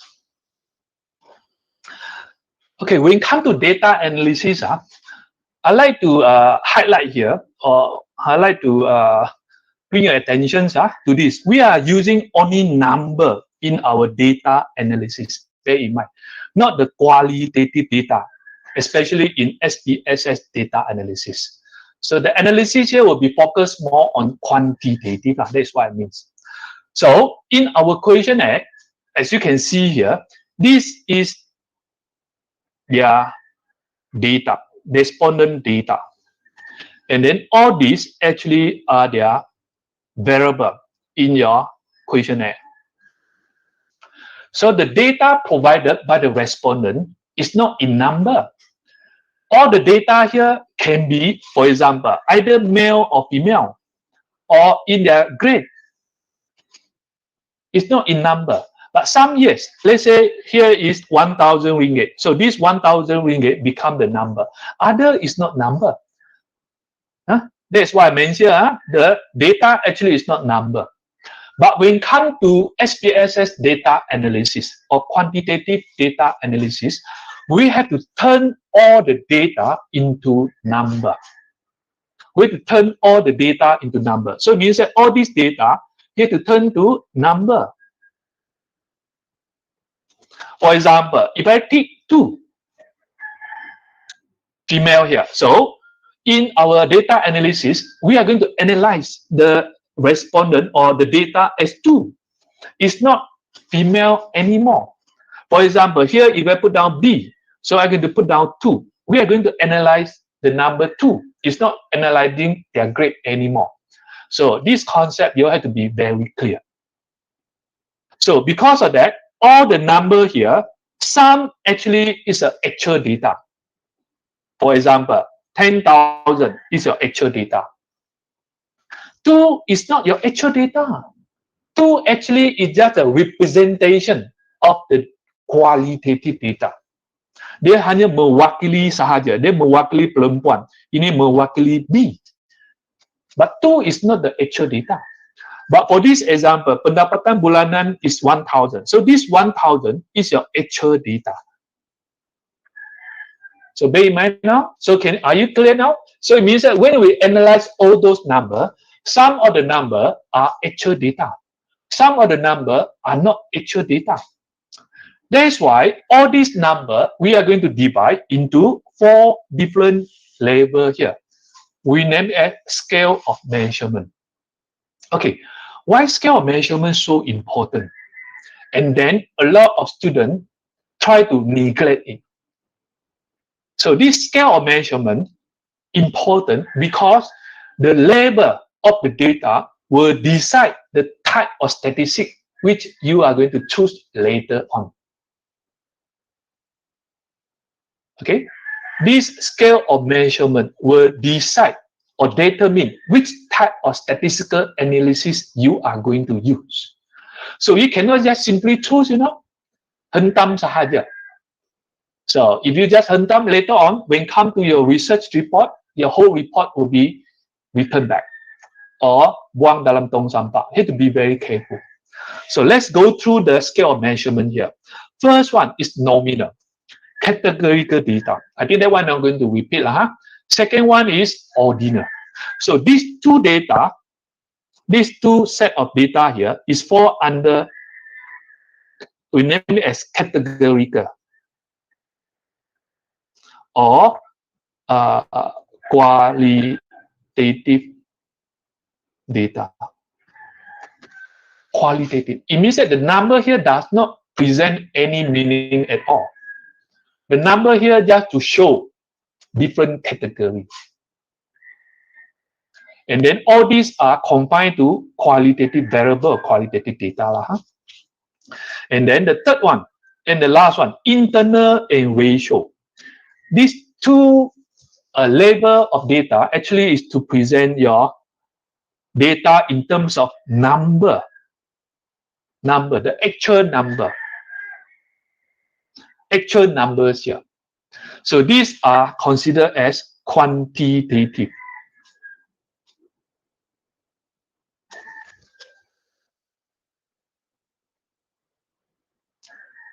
So with that, you must be very clear now which variable or which data you collected actually is qualitative, quantitative, and under which level, nominal, ordinal, interval, or ratio. So I'd like to re-emphasize one more time. This level of measurement will determine the type of statistic which you are going to use later on. Okay, so let's proceed. So type of statistics. In our research report, normally we are going to use these two types of statistics to answer our research question or research objective. The first one is descriptive statistics, just to describe what was observed in the sample, okay, by using the number, the graph, the diagram. So we have two here. If the data is nominal or ordinal, then we are going to use frequency, n, and percentage. Okay, n and percentage to something like to analyze or to present our data. It means that how many sample actually are male sample, and then how many percent of them. So this is for nominal and ordinal data. But if your data is interval and ratio, then we are going to use mean and standard deviation. So these are the standard one, mean and standard deviation, to present it in your report. I'm going to give you a more example later on. So the second type of statistics is inferential. This one is a bit difficult. And then this is a purpose of research study. Because in our research study, our main aim actually is to know the characteristic of the whole population. We want to know what happened here, the whole population. Okay? The whole population. We want to know the characteristics of the whole population. But when it comes to research study, we can't collect or we can't ask or collect the data or ask all the units inside the population. Too many already. So we only select a few. We name it as sample. So this sample, we are going to describe it. So when we are going to describe it, we are going to use descriptive statistics to something like explains what happened to the sample. But we are not going to stop here. Whatever descriptive statistics you presented is just confined to the sample. But our intention is whole population. Our intention is whole population. That's why we need to infer the descriptive result from the sample, isn't it, to the whole population. So this process, we name it as inferential. This process, we name it as inferential. So that's why inferential statistics is very important for all the research study, especially the quantitative research study. Not qualitative, qualitative, yeah, we do have inferential statistics for qualitative study, but for quantitative, yes. So under this inferential study, we are going to use t-test, ANOVA, if you want to compare the means. But if you want to compare the categorical data, then we are going to use chi-square. All this we have learned, isn't it, in your STA 404 part 3. Yeah? Then this one is higher, comparing the variant. Just I did mention about factor analysis. And then if you want to identify the relationship, you have to use correlation. So these are the very important statistics in your study, because our study is to answer, okay, the research objective for the whole population, untuk semua orang, not just confined to the sample only. So you have to carry out all these inferential statistics in your research report. Okay? Unless, if you don't use inferential statistics, can or not in your report? Yeah, under one circumstances, yes, you can. Only under one circumstances. It means that you are not selecting the sample, but you are using census. It means that you select the same, let's say population is 1,000, isn't it? You select sample 1,000 as well for your research study. So do need inferential statistics, because you have using all the data, all the responders already in the population. So no need inferential statistics. Okay, in this case, no inferential statistics. There's only one condition. If you use census, then do need inferential statistics. But if you use sampling, let's say here got 1,000, you only choose 200. Then inferential statistics is a must, mesti dalam awak punya report. I hope you're clear between descriptive and inferential statistics. Okay, next. When it comes to data analysis, the first part of data analysis is your profile. We haven't answered the research question yet. It's a profile. So profile here is referring to your demographic or the background of the respondent, such as gender, any group, qualification, so on and so forth. So in this case, we are going to use frequency count, percentage, or even chart to present the data. Demographic profile. So how are you going to do that? So this is examples here. So I just put down a few guidelines here, how to use SPSS. All these are the steps to key in the data or use the function in the SPSS to analyze the descriptive statistics, which is under nominal or ordinal category. Let's say gender. Gender. So this will be the output for gender here. You have male, female, and then after that you have their frequency, and also you have their percent and valid percent. So in our study, we always use valid percent. We are not going to use percent here, because the percent here include the missing system. You have the missing system. But in our report, we are not going to report the missing system. Do you know what is missing system or not? Unanswered questions in your questionnaire. Unanswered. The respondent did not say anything. So you just leave it blank. So once you leave it blank, the system will categorize them as missing. Tak ada data. So, but in our report, we are not going to report this one. We are going to report the valid ones sahaja. So that's why in our report, isn't it? We only use this category, frequency, and valid percent, not percent. Bear in mind. Next will be the summary of the data analysis for demographic report. So this will be the demographic report for your research study. Let's say in your research study, you have 1, 2, 3, 4, 5, 6, 6 items here. So every item, you have to present it and then try to analyze it as well. For example, male and female. So majority of the respondents would be female, 56.9% as compared to the male respondent, which is only 41.3%. So you have to analyze one by one. So I think this one, no problem. But from age, unless you categorize the age.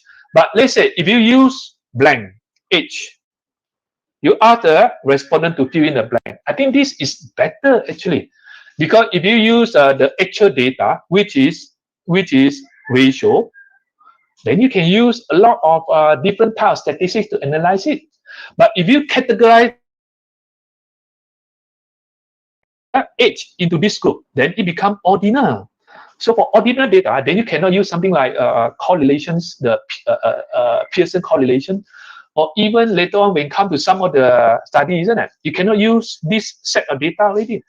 So that's why in your research study, I encourage students to use this one, ratio. Then after that, you can use SPSS software to compute and then quantify them into categorical data.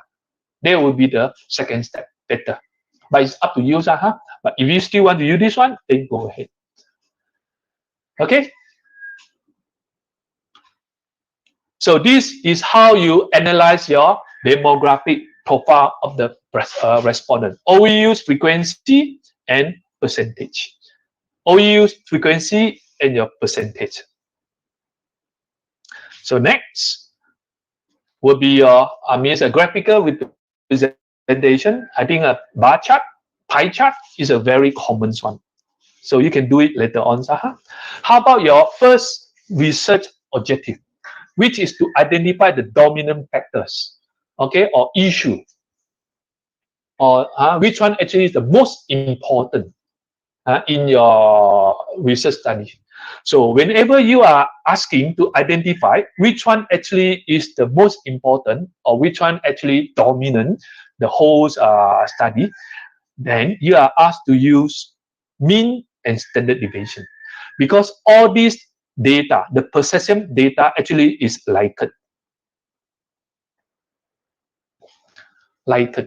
So from the Likert scale, you can look for the means 1 to 5. Then look for the means. Then from the study, let's say for this one, we have many dimensions here. Then every dimension here, you have their respective mean score.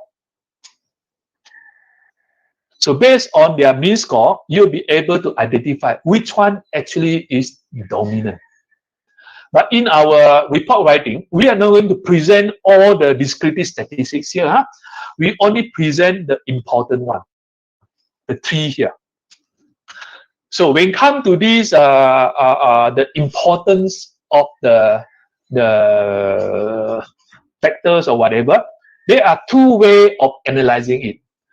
The first, actually, you can analyze item by item. Item by item. So it means that you want to find out which item actually is the most important.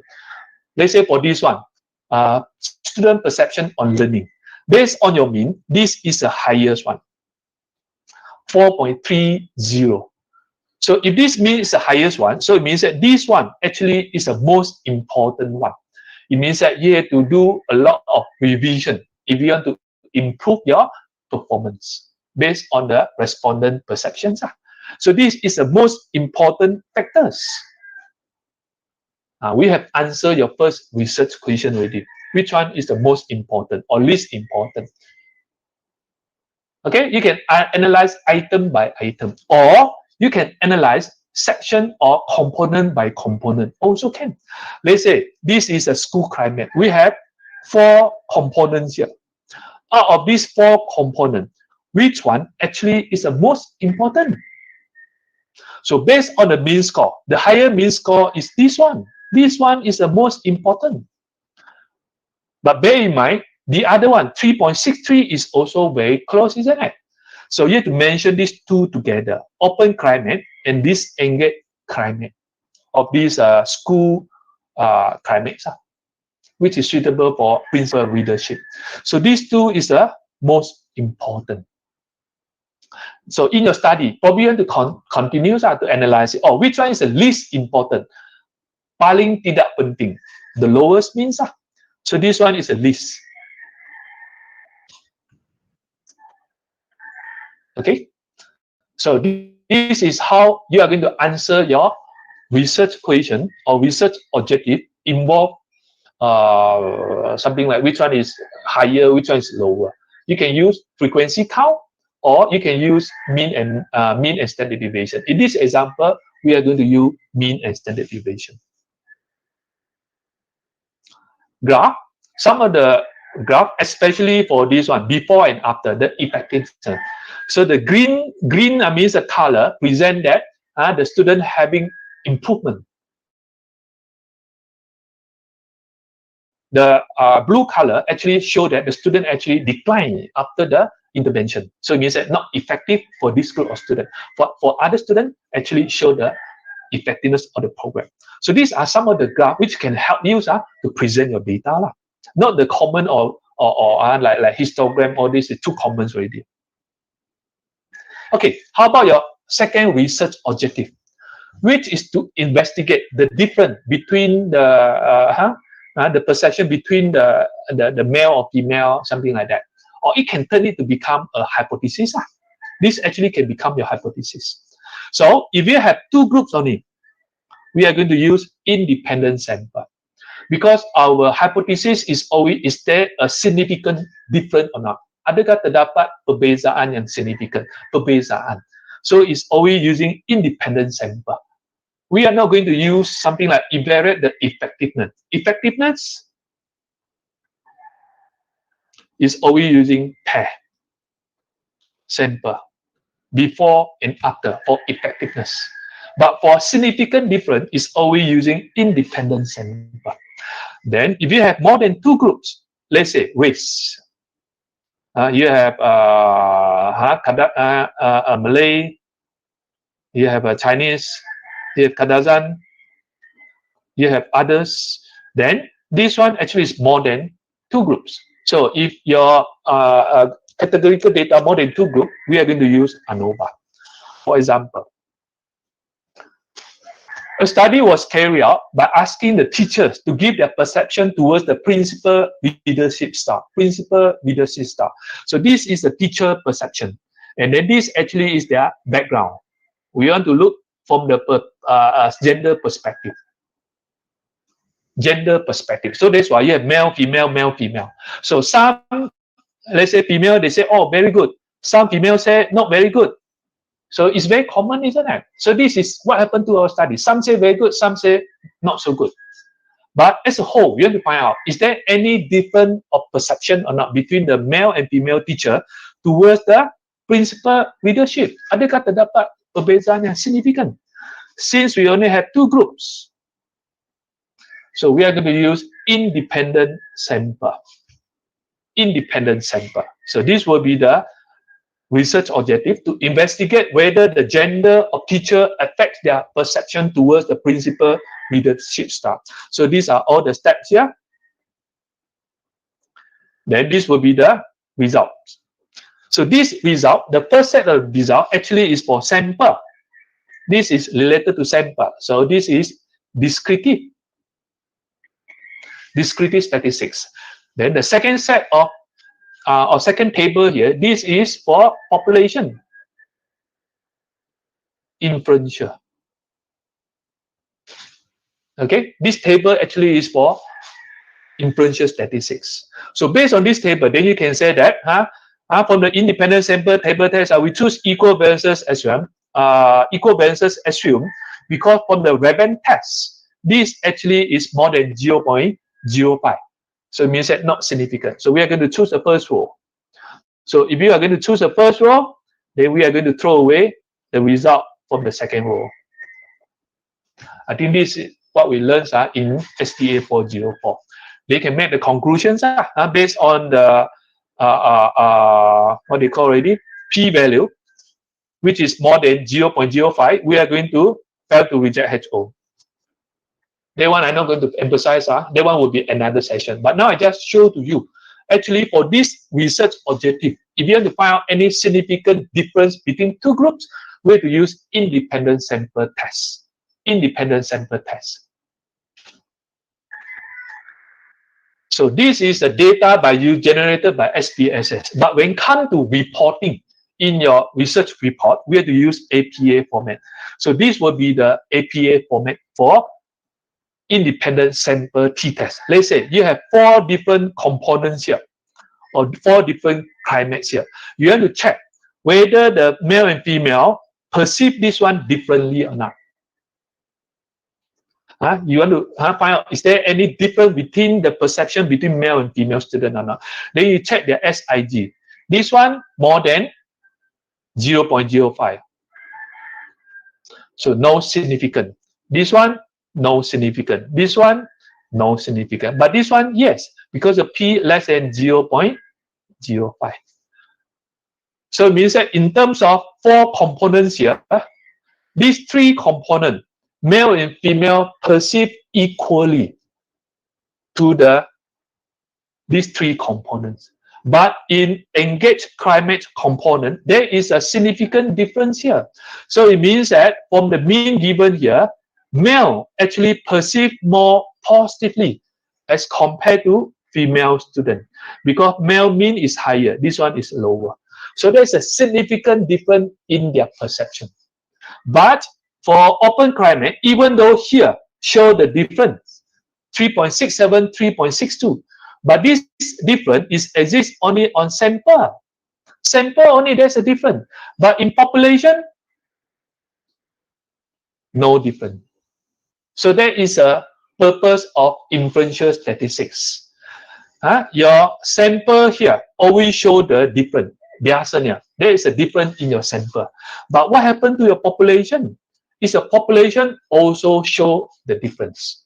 Then you need to check the p-values. You're clear or not? I hope you understand how to answer your research question or the research objective number 2. Okay, how about this one? It's the same. It's the same question. A study was carried out by asking the teacher to give their perception towards the principal readership style. But check here. This one involves quiz. So it means that you have C, M, K. You have more than 2 groups. You have 3 groups here. So if you have more than 2 groups, or 3 or 4 or 5, we have to use ANOVA, analysis of variance. So from the data analysis, ANOVA could tell us if there exists a significant difference within any of the comparisons of the 3 groups or more in our sample.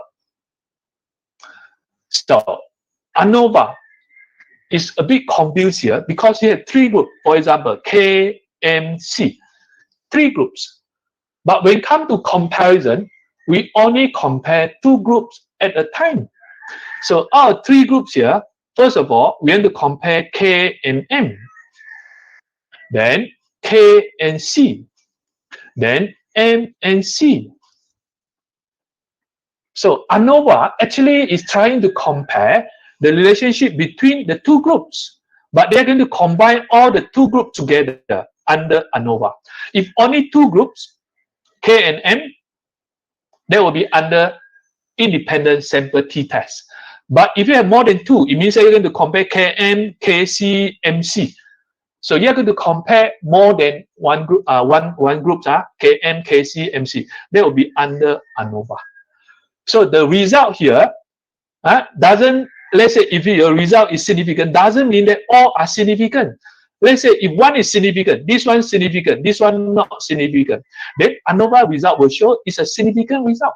I'm going to show to you later on. So in order to determine which groups here show the significant difference, then we have to carry out further tests such as post hoc, Sheffield, Turkey, LSD. These are the name for post hoc tests. We just choose one enough maybe. Okay, so I like to repeat here for ANOVA test. We are going to examine the difference between each of the group here. If anyone show the significant difference, then ANOVA will indicate that yes, there is a significant difference. But the question now is, are all the groups here show the significant difference? Not necessarily. Probably only one group sahaja. Satu sahaja yang ada perbezaan, yang lain tak ada perbezaan. So now we have to decide which group actually show the significant difference. So we have to continue or further our study or data analysis by using post hoc tests. Okay, I'm going to show to you what does this mean. For example, this is a result from the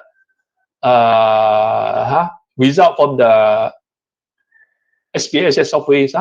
So the result show that there is a significant difference because P less than 0.05. There is a significant difference in our study. But the question now is, which group show the significant difference? So we will have to continue or further our study by using post hoc. Post hoc, I'm going to choose Turkey. So in this case, check here, SIG. Yes. This one, yes. This one, yes. This one, no. So this one, no. This one is a repeat. Dia ulang sahaja. Then this one, no. Only this few, yes. So we check mana satu kumpulan ada significant difference. So it means that science and art, yes, ada significant difference. Science and technical, yes, ada significant. But science and other, no, because of the SIG value. So that is the meaning of post hoc. That is the purpose for post hoc test. We have to find out of so many pair here, mana satu kumpulan tu menunjukkan perbezaan. That is the purpose for post hoc test. I'm going to give you another example here. Let's say this is the furthest one. Let's say you have only 3 groups, low, moderate, high. Based on these 3 groups, your ANOVA test is 0.07.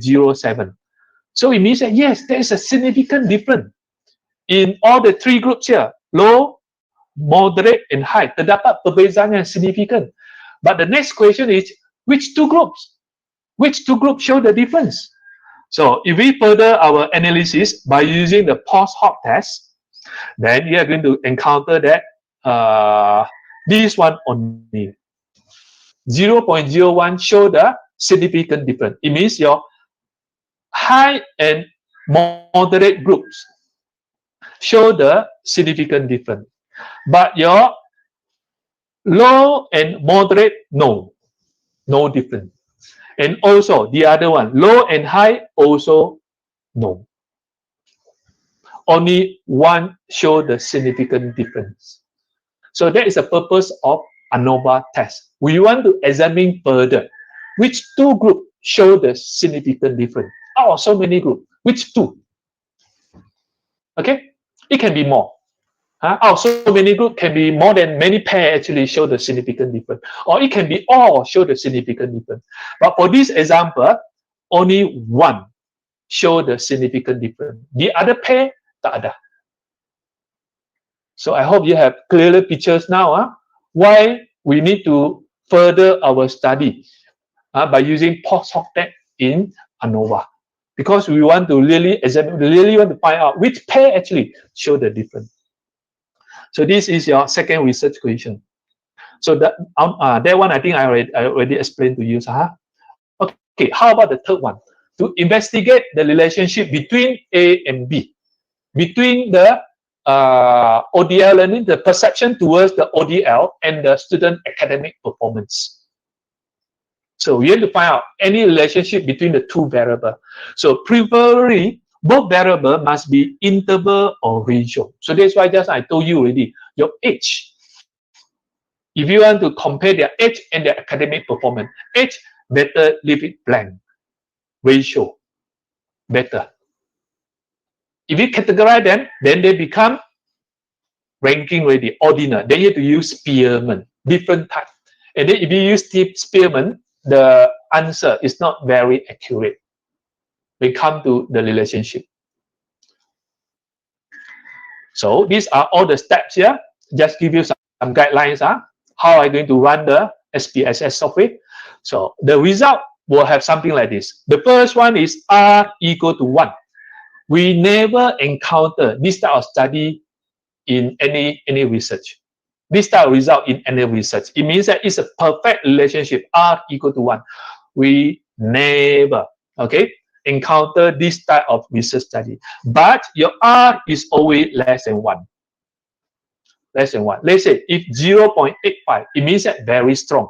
So the data show the very strong relationship between the two variables here.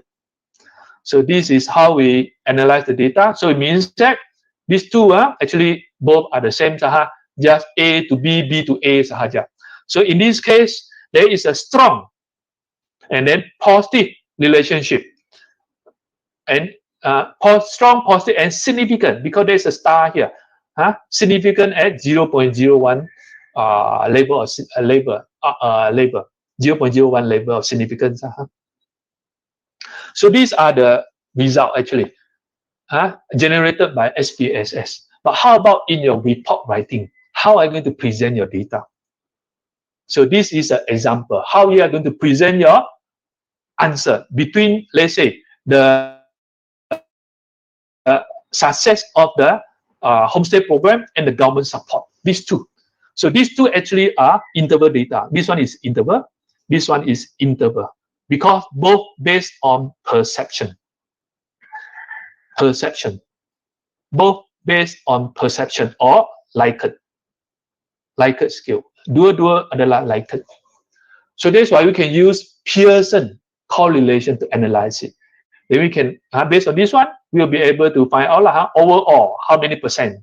Let's say the success with the tangible input. How about the correlation? With marketing, how about the correlation? So 0.6, sometimes consider high, depend on how you define it. Because some of the researchers saying that if R more than 0.5, then consider strong. Some consider moderate, depend on which guideline or which indicator you refer to. Okay. Next, how about this research question? To examine the impact of A and B towards C. So it means that you have many factors. So many factors, which are so many factors. All the factors actually influence the outcomes. For example, your academic performance. Academic performance will depend on your hour of study, will depend on your motivation level, or will depend on your self-regulated learning to what level. Dia bergantung kepada banyak. So it means that so many factors here. Which one actually impact or give the most impact to the performance? So you have more than one independent variable, and then you if you have one more than variable. So for example, just I give you the example, isn't it? Academic performance can be your CGPA Then you have your hour of studies. You have your motivation level. You have your what else? Which means a factor will influence your academic performance. And then probably your hour of study, motivation level. Let's say under ODL, you have your internet problem, internet connection problem. Then you have self-discipline problem. Yeah. So there are so many factors here. So many factors. Which one actually impact the most to your academic performance? In this case, we can use multiple regression analysis. I don't know whether you learned this before or not, but hopefully you heard before.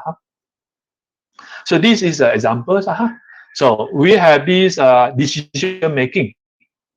So so many components here.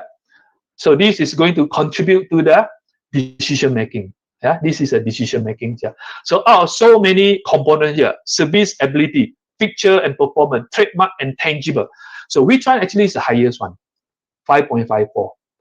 So it means that this component, service ability, exerts the greatest impact to the overall decision making. Dia mempengaruhi paling banyak sekali terhadap dia punya keputusan. Then followed by trademarks. The least will be the tangible dimension. So that is a purpose for multiple regression analysis. Bermaksud this is your outcome kan? There are so many factors here contribute to your outcome. Then we can find out which factor actually give the greatest impact to the outcome. Then you can use MRA, multiple regression analysis. Okay, next. This one supposedly is not your research objective number 5. If you are doing construct your own research question, this must be the first one.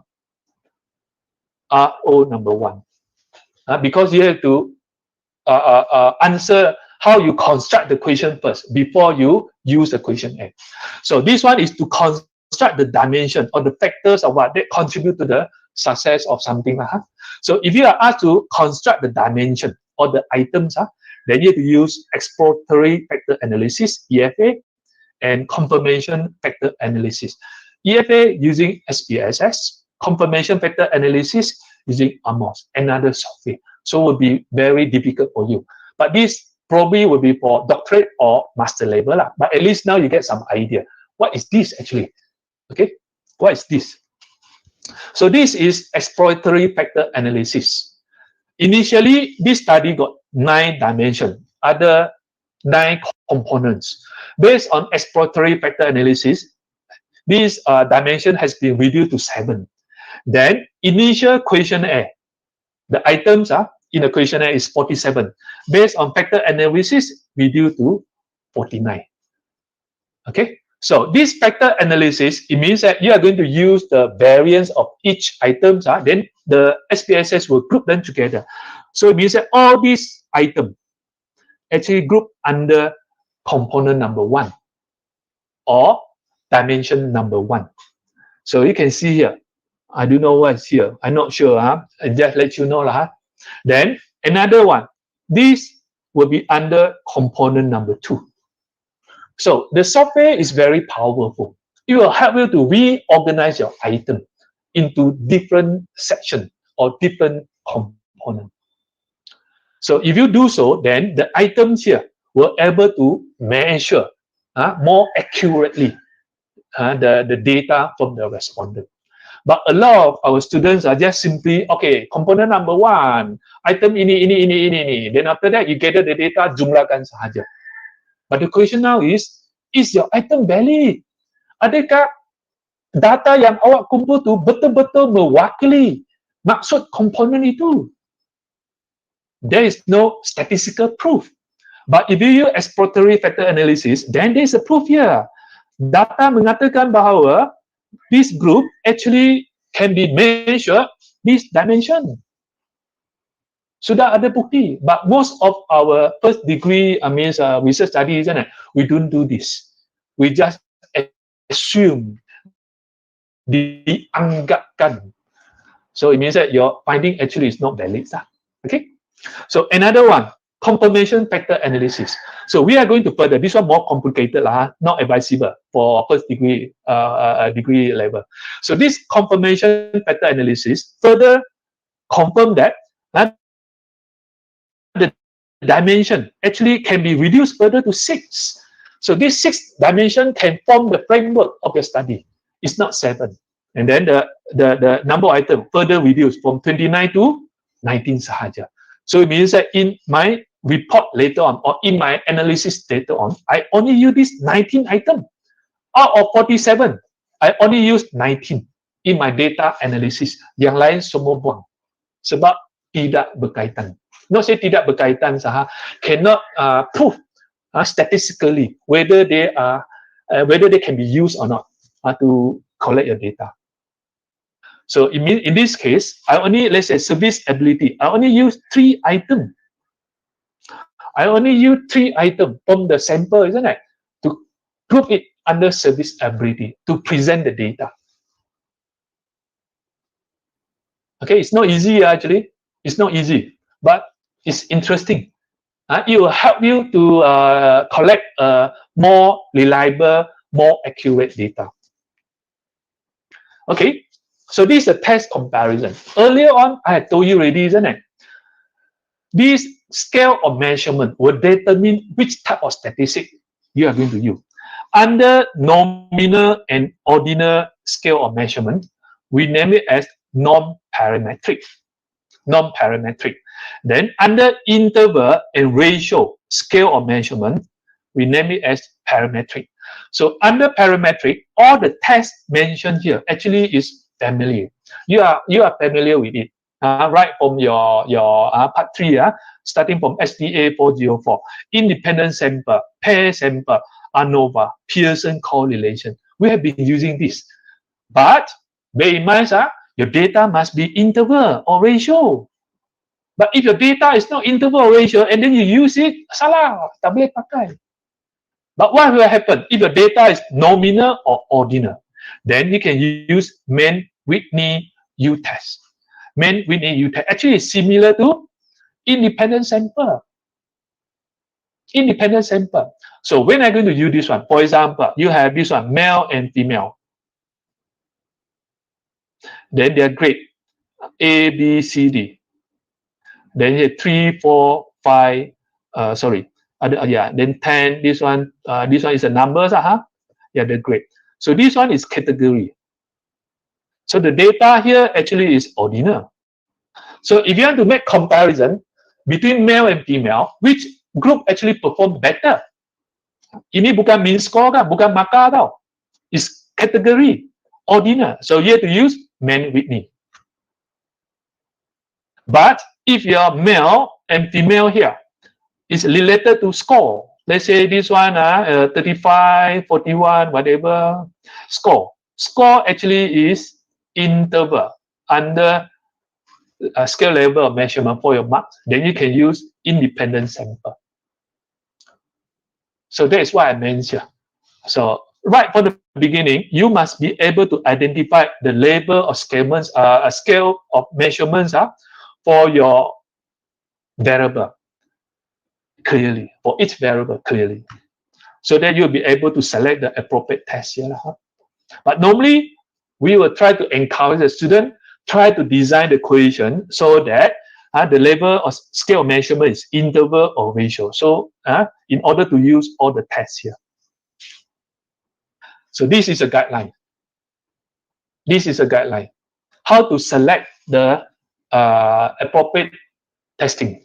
For example, if your answer is nominal or ordinal, then you have to select the test in this side. But if your data is interval or ratio, then you can select the test here. So these are some of the guidelines. I think I'm not going to go through. Just give you some idea. Why scale of measurement is so important in your research study. Because scale of measurement will determine which test are you going to use in your research study. Okay, with that, I have end my session on questionnaire design. Sorry, data analysis. Yeah, back to you, Intan. Thank you, Dr. So we open for Q&A session for data analysis.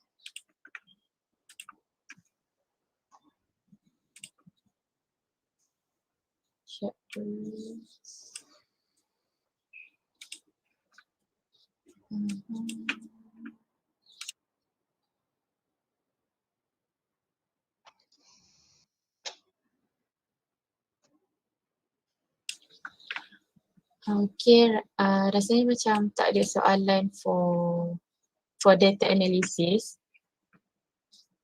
Yeah, but we still have quite a lot of times here. Only 11:20. Yeah.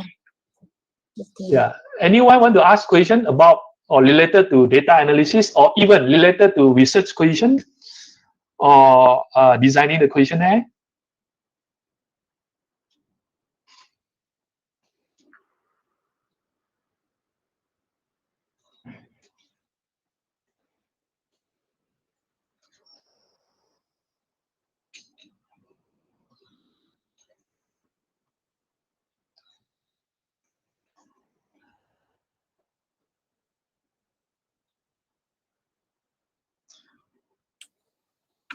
Doktor, ada satu from Madam Jennifer. Doktor, is necessary? Sorry. Is it necessary to analyze item by item or better we compute based on variable or component? Which one is the best? Okay. For higher level, because normally in your questionnaire, isn't it, we have a lot of items. Then all the items we are going to categorize under different components. So when it comes to research analysis, if for lower level, sometimes let's say for degree, isn't it? If your item is not so many, probably you can analyze item by item. So let's say you have 20 items, but it's very difficult. If you have 20 items, how to analyze item by item? But normally, out of 20 items, if you want to, let's say, identify which item actually show the most positive response based on the respondent, then probably you can do like that. But in terms of inferential statistics, we are not encouraged you to analyze item by item. In terms of inferential statistics, you'll be encouraged to analyze component by component. It means that, let's say, motivation component, you have 5 items inside the motivation component. You have to sum it up, become one score. Then analyze the motivation component by using inferential statistics. Yes. But we are not encouraged you to analyze item by item using inferential statistics. But if you want to analyze out of so many items here, which item actually is most preferred by the student or by the respondent, yes, you can analyze item by item, but not inferential statistics. Otherwise, your report will be very, very long. Okay, unless your item is only 5.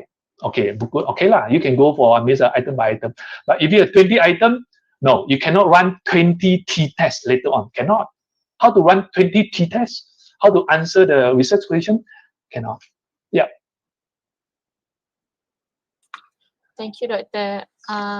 This one is from Irene. Doctor, is it okay to use both qualitative and quantitative questionnaire or just choose either one? Okay, normally for these questionnaire, isn't it? Some of the students would like to leave the last section blank. Then you expect the respondent to fill in or give extra comment.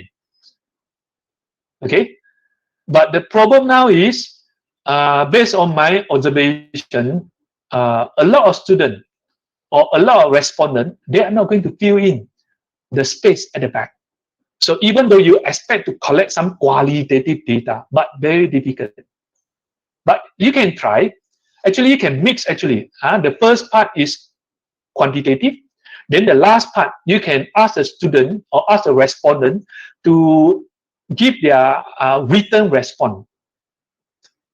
So that written response actually serves as qualitative. Then you can use that qualitative or the written response to support your quantitative data. Can, yes, ideally it's very good. But when it comes to the actual facts, you will find it very difficult to collect the qualitative data through questionnaire. So normally for qualitative data, the best actually is through interview. Sebab orang suka cakap lah, bila dia cakap, data. Kalau dia tak cakap, tak ada data. So interview, you can speak or can argue, can discuss a lot. So you have a lot of data. Questionnaire, normally respondent don't want to fill, will leave it blank. So you find it very difficult. But you can try, unless you are able to convince them to give their responses. Otherwise, I think no point lah, wasting your time sahaja. Okay? Okay, Doctor. Another one is, Doctor, if we have two respondents for our studies, such as lecturer and student, or supervisor and supervisee, how are we going to analyze this questionnaire? Yeah. So normally, unless both are given the same set of questionnaire, you have to make sure that both actually are given the same set of questionnaire. So one actually is for lecturer, another one is for questionnaire. It means that in your questionnaire, there is one item there in the demographic backgrounds, whether the respondent is lecturer or whether the respondent is student. They have to tick. Then based on that, you can do the normal analysis. It's just like other groups, just like male and female. It can be just like lecturer and students. It just can be analyzed by using male and female. It's the same concept. But they must administer with the same set of questionnaire. Tak boleh dua set yang berlainan. If two different set, then it's a two different story already. Yeah.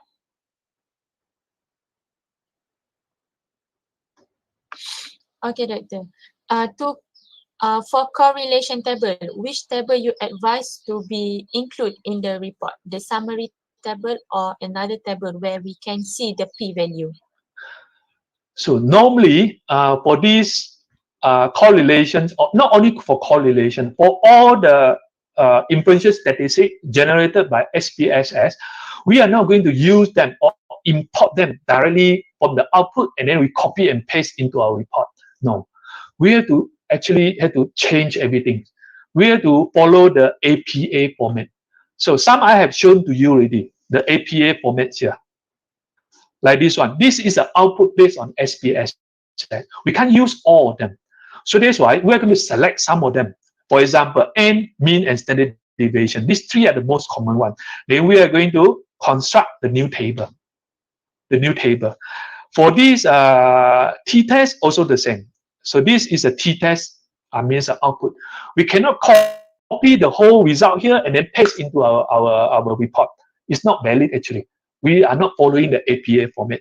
So in order to follow the APA format, we have to reorganize the table here. Something like this. So we also have the T result here, and then the significant result here. We have to reorganize them. So this is the APA format. Likewise, for your ANOVA, also the same.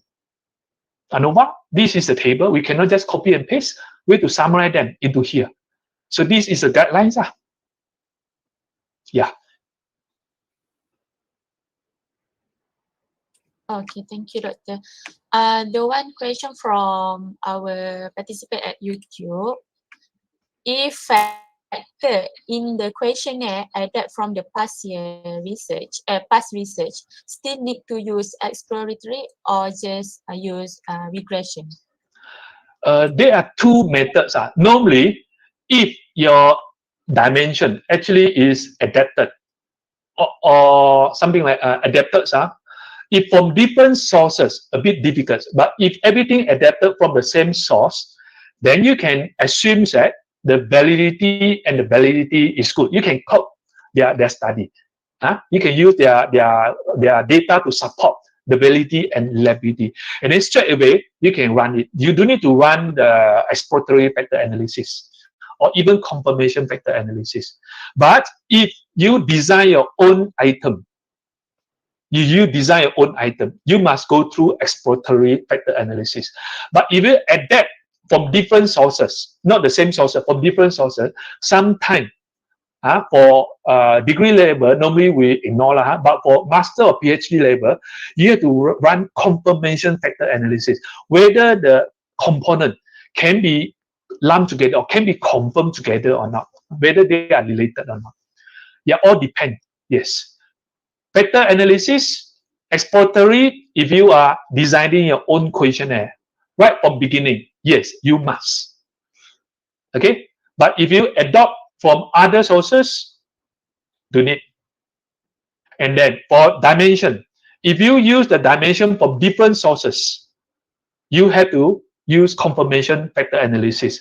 But if you use different the dimension from the same source, you can you do need to use exploratory factor analysis. But it's very confusing. Some report they require, some report no. Okay. Okay. Another one, Doctor.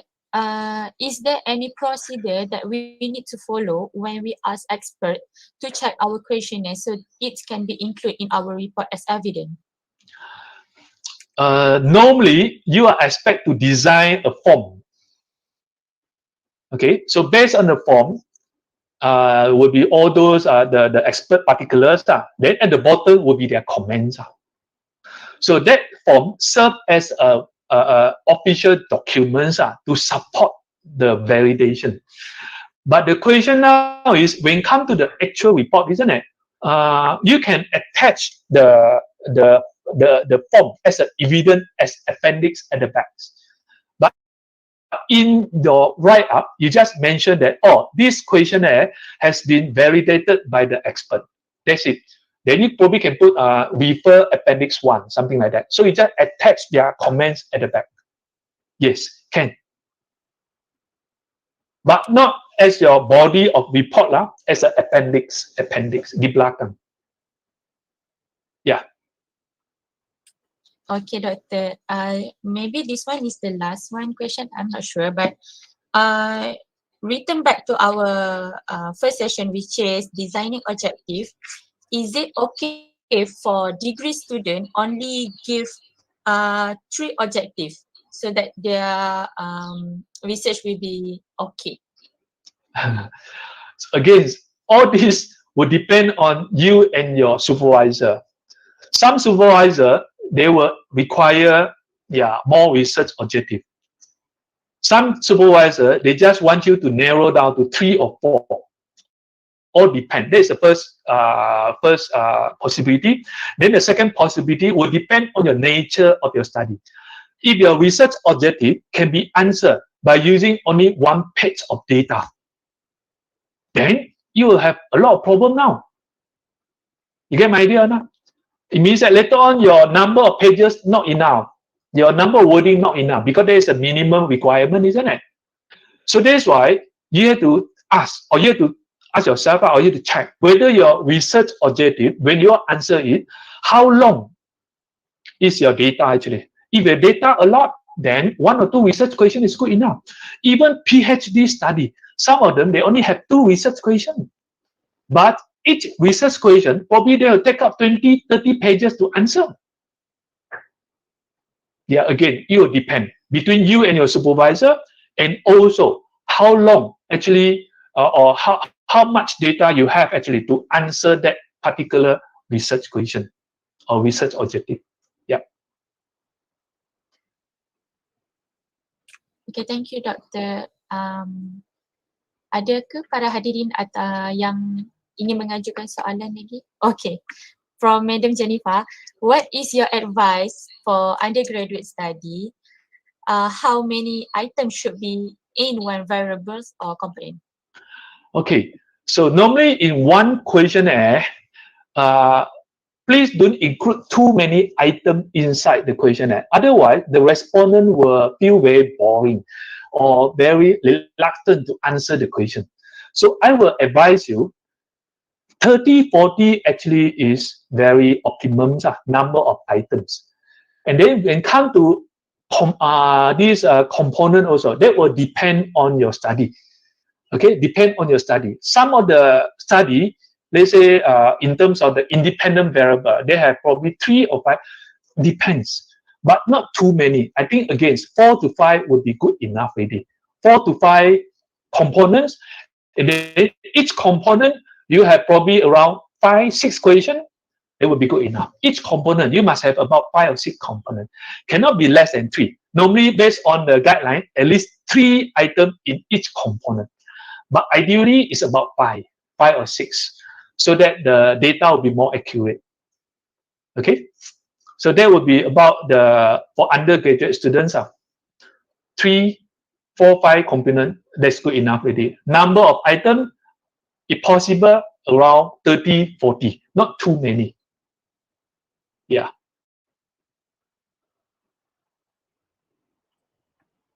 Thank you, Doctor. So we still waiting. Ada siapa-siapa nak tanya soalan lagi? Okay, while the students or probably the teachers are trying to write down the answer, probably I need to share a little bit with you about the research study. Research study is very subjective. Probably what I say here disagreed by someone else. For example, let's say if you are the PhD student, you come up with a research report, and then you pass to the examiner to do the marking. Some of the examiner will say that, this one no good. This one you have to change. This one you have to amend. This one you have to move to here. You have to add this one. A lot of comments. But probably another examiner will say, oh, this one is okay, no problem, good. You need to change. So that's why sometimes as a student or as a researcher, you are falling into the dilemma. Hey, what am I going to do now? Satu kata okay, satu kata tak okay. So how?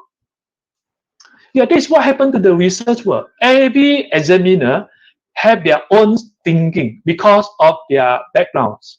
Let's say for me, I'm statistics lecturer. So whenever I mark the thesis, my focus will be on statistics. So if you made the mistake in your statistics, then I give a lot of comment on this salah. But for another lecturer, probably his or her strong dia punya kekuatan is not in statistics, probably in literature review. So when he look at the statistic, boleh lah, terima, tak ada masalah. So you see, it's the same report. Some say yes, some say cannot. So what are you going to do? So the student normally will what? Take all the comments, then try to blend it, then come up with the related so-called amendments. Change here a little bit, change there a little bit. So similarly, go back to your degree means a research question as well. So after you have completed everything, you have submitted your report, your supervisor say, hey, no problem, you can submit already. But when come to the examiner, some will say, hey, this one, tak cukup. Some will say, oh, okay, can pass. So you see, very subjective, I have to tell you. Even dealing the so-called supervision process, the process. Sometimes you will blame the supervisor. Apalah, awal-awal kata guna ini, sekarang tukar lagi. You know why supervisor say like that? At the beginning, they say, supervisor, okay, proceed. And later on, supervisor, no, this one need to change. Because when you present the first part of the study or first part of the proposal, it seems okay, tak ada masalah, so you proceed. But when you propose more, including the methodology inside your study, then the lecturer will say, tak boleh, this one have to change here and there. For example, you come up with a research objective. Okay, seems okay. The lecturer baca, okay, no problem. But later on, when you propose the methodology, then it's a big problem now. Your methodology, the data which you are going to collect, cannot answer your research objective. So that's why your supervisor will say, hey, you have to change your research objective. Otherwise, you cannot get the answer. But for you, you will say, hey, tadi awal-awal, you kata research objective, okay, sekarang you nak saya tukar research objective, pensyarah bengang juga. Something like that. No. is very common. I have to tell you, research objective is a continuous improvement process. So after you have written chapter number 1, when you go to chapter number 2, you have to come back to improve your chapter number 1 again. It's a continuous. Then after you go to chapter number 3, number 4, you have to keep amending. Okay? So you have to be very careful. Then until the end, when it comes to this evaluation, okay, of your research report, the most important thing is your continuity. Adakah chapter 1, chapter 2, chapter 3, chapter 4, chapter 5, are they continuous or not? Not only continuous, the variable which you discuss must be parallel. Let's say chapter number 1, you talk about A. So chapter number 2, you must review about A. Then chapter number 3, the methodology must talk about how to collect data for A. Then chapter number 4, first part must be data to support A. So it means that the first part must be all related. A, until the end. Conclusion also talking about A first. Then after that, talking about B. Research objective number 2. Then your chapter number 2, the second part must be review about the second variable B. Then after that, chapter number 4, Missy argue B. Conclusion argue B. So it means that you have to see the parallel presentation. Not only continuity, but parallel. So once everything are that, your presentation or your report like that, easily the evaluator will give you a very high score. Sebab senang untuk baca. Tapi bagi mereka yang campur sini, campur sana, examiner also baca, nak pick here, pick out a little bit here, pick out a little bit there, then maka awak mesti sangat rendah punya lah. This is based on my experience lah. Okay, so Intan, got any other questions? Yes, Doctor. So this one is for moderate variable. Is it okay use gender and age or just one? For moderator, normally you are encouraged to use just one enough already lah. Either if you use age, then you use age. If you use gender, then you use gender. Don't put two together. Otherwise, it will be very complicated lah. And then your report will become very long already, especially for first degree. Kalau ada moderator. Yeah, just use one good enough already. Yes. Okay, rasanya itu adalah soalan yang terakhir daripada para hadirin kita hari ini. Terima kasih Profesor Dr. Madya, Dr. Yong di atas perkongsian yang menarik dan padat untuk para hadirin kita pada hari ini. Diharapkan dengan ilmu baharu yang dikongsikan tadi dapat menambahkan lagi pengetahuan para hadirin semua untuk melakukan kajian kita. Sebelum menutup program kita pada hari ini, saya ingin mengucapkan jutaan terima kasih kepada penceramah kita pada hari ini yang sudi meluangkan masa berkongsi maklumat, serta ucapan terima kasih juga kepada semua para hadirin sekalian kerana sudi menghadirkan diri ke program kita pada pagi ini. Semoga dengan perkongsian itu tadi secara tidak langsung dapat membantu para pelajar untuk menghasilkan kajian yang bermutu dan baik. Sedikit peringatan untuk semua, sila pastikan anda mengisi Google Form seperti tertera di ruangan komen dan chat box bagi proses kehadiran dan maklum balas untuk program pada hari ini. Sebelum kita menutup tirai, para hadirin yang berada di saluran Google Meet diminta untuk membuka kamera bagi sesi fotografi.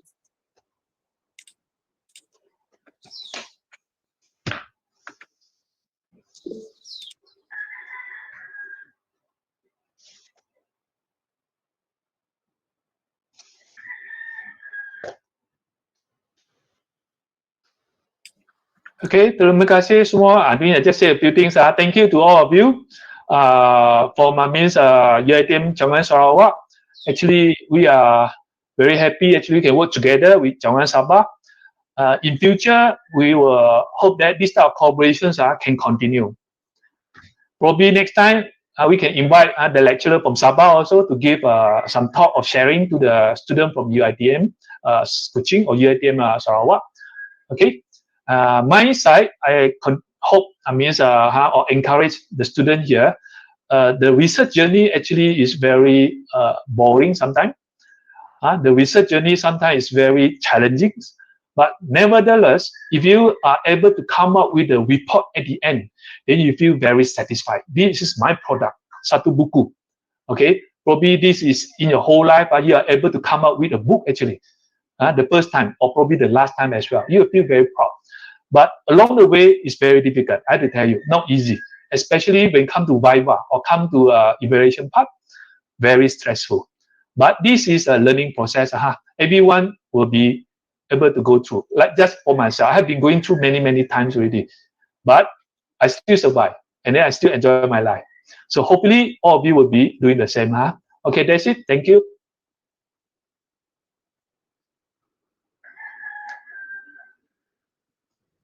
Thank you, Doktor. Yeah. Okay, bye. Thank you.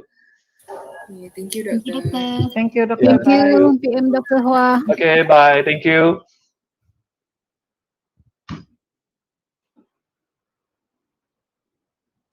Thank you, Doktor. Okay, thank you. Okay, bye. See you.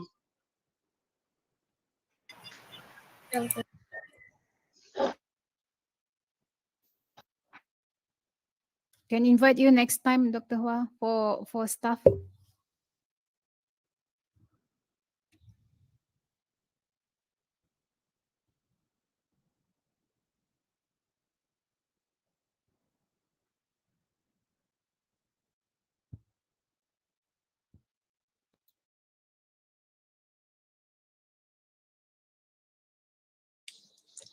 Minta maaf tadi ada masalah teknikal sikit. Okey, terima kasih semua. Maka dengan ini tamatlah program kita pada hari ini. Semoga ilmu yang diperoleh diberikan keberkatan. Sekian dari saya. Terima kasih. Salam hormat. Salam UiTM di hatiku. Sampai bertemu lagi. Assalamualaikum dan selamat tengah hari.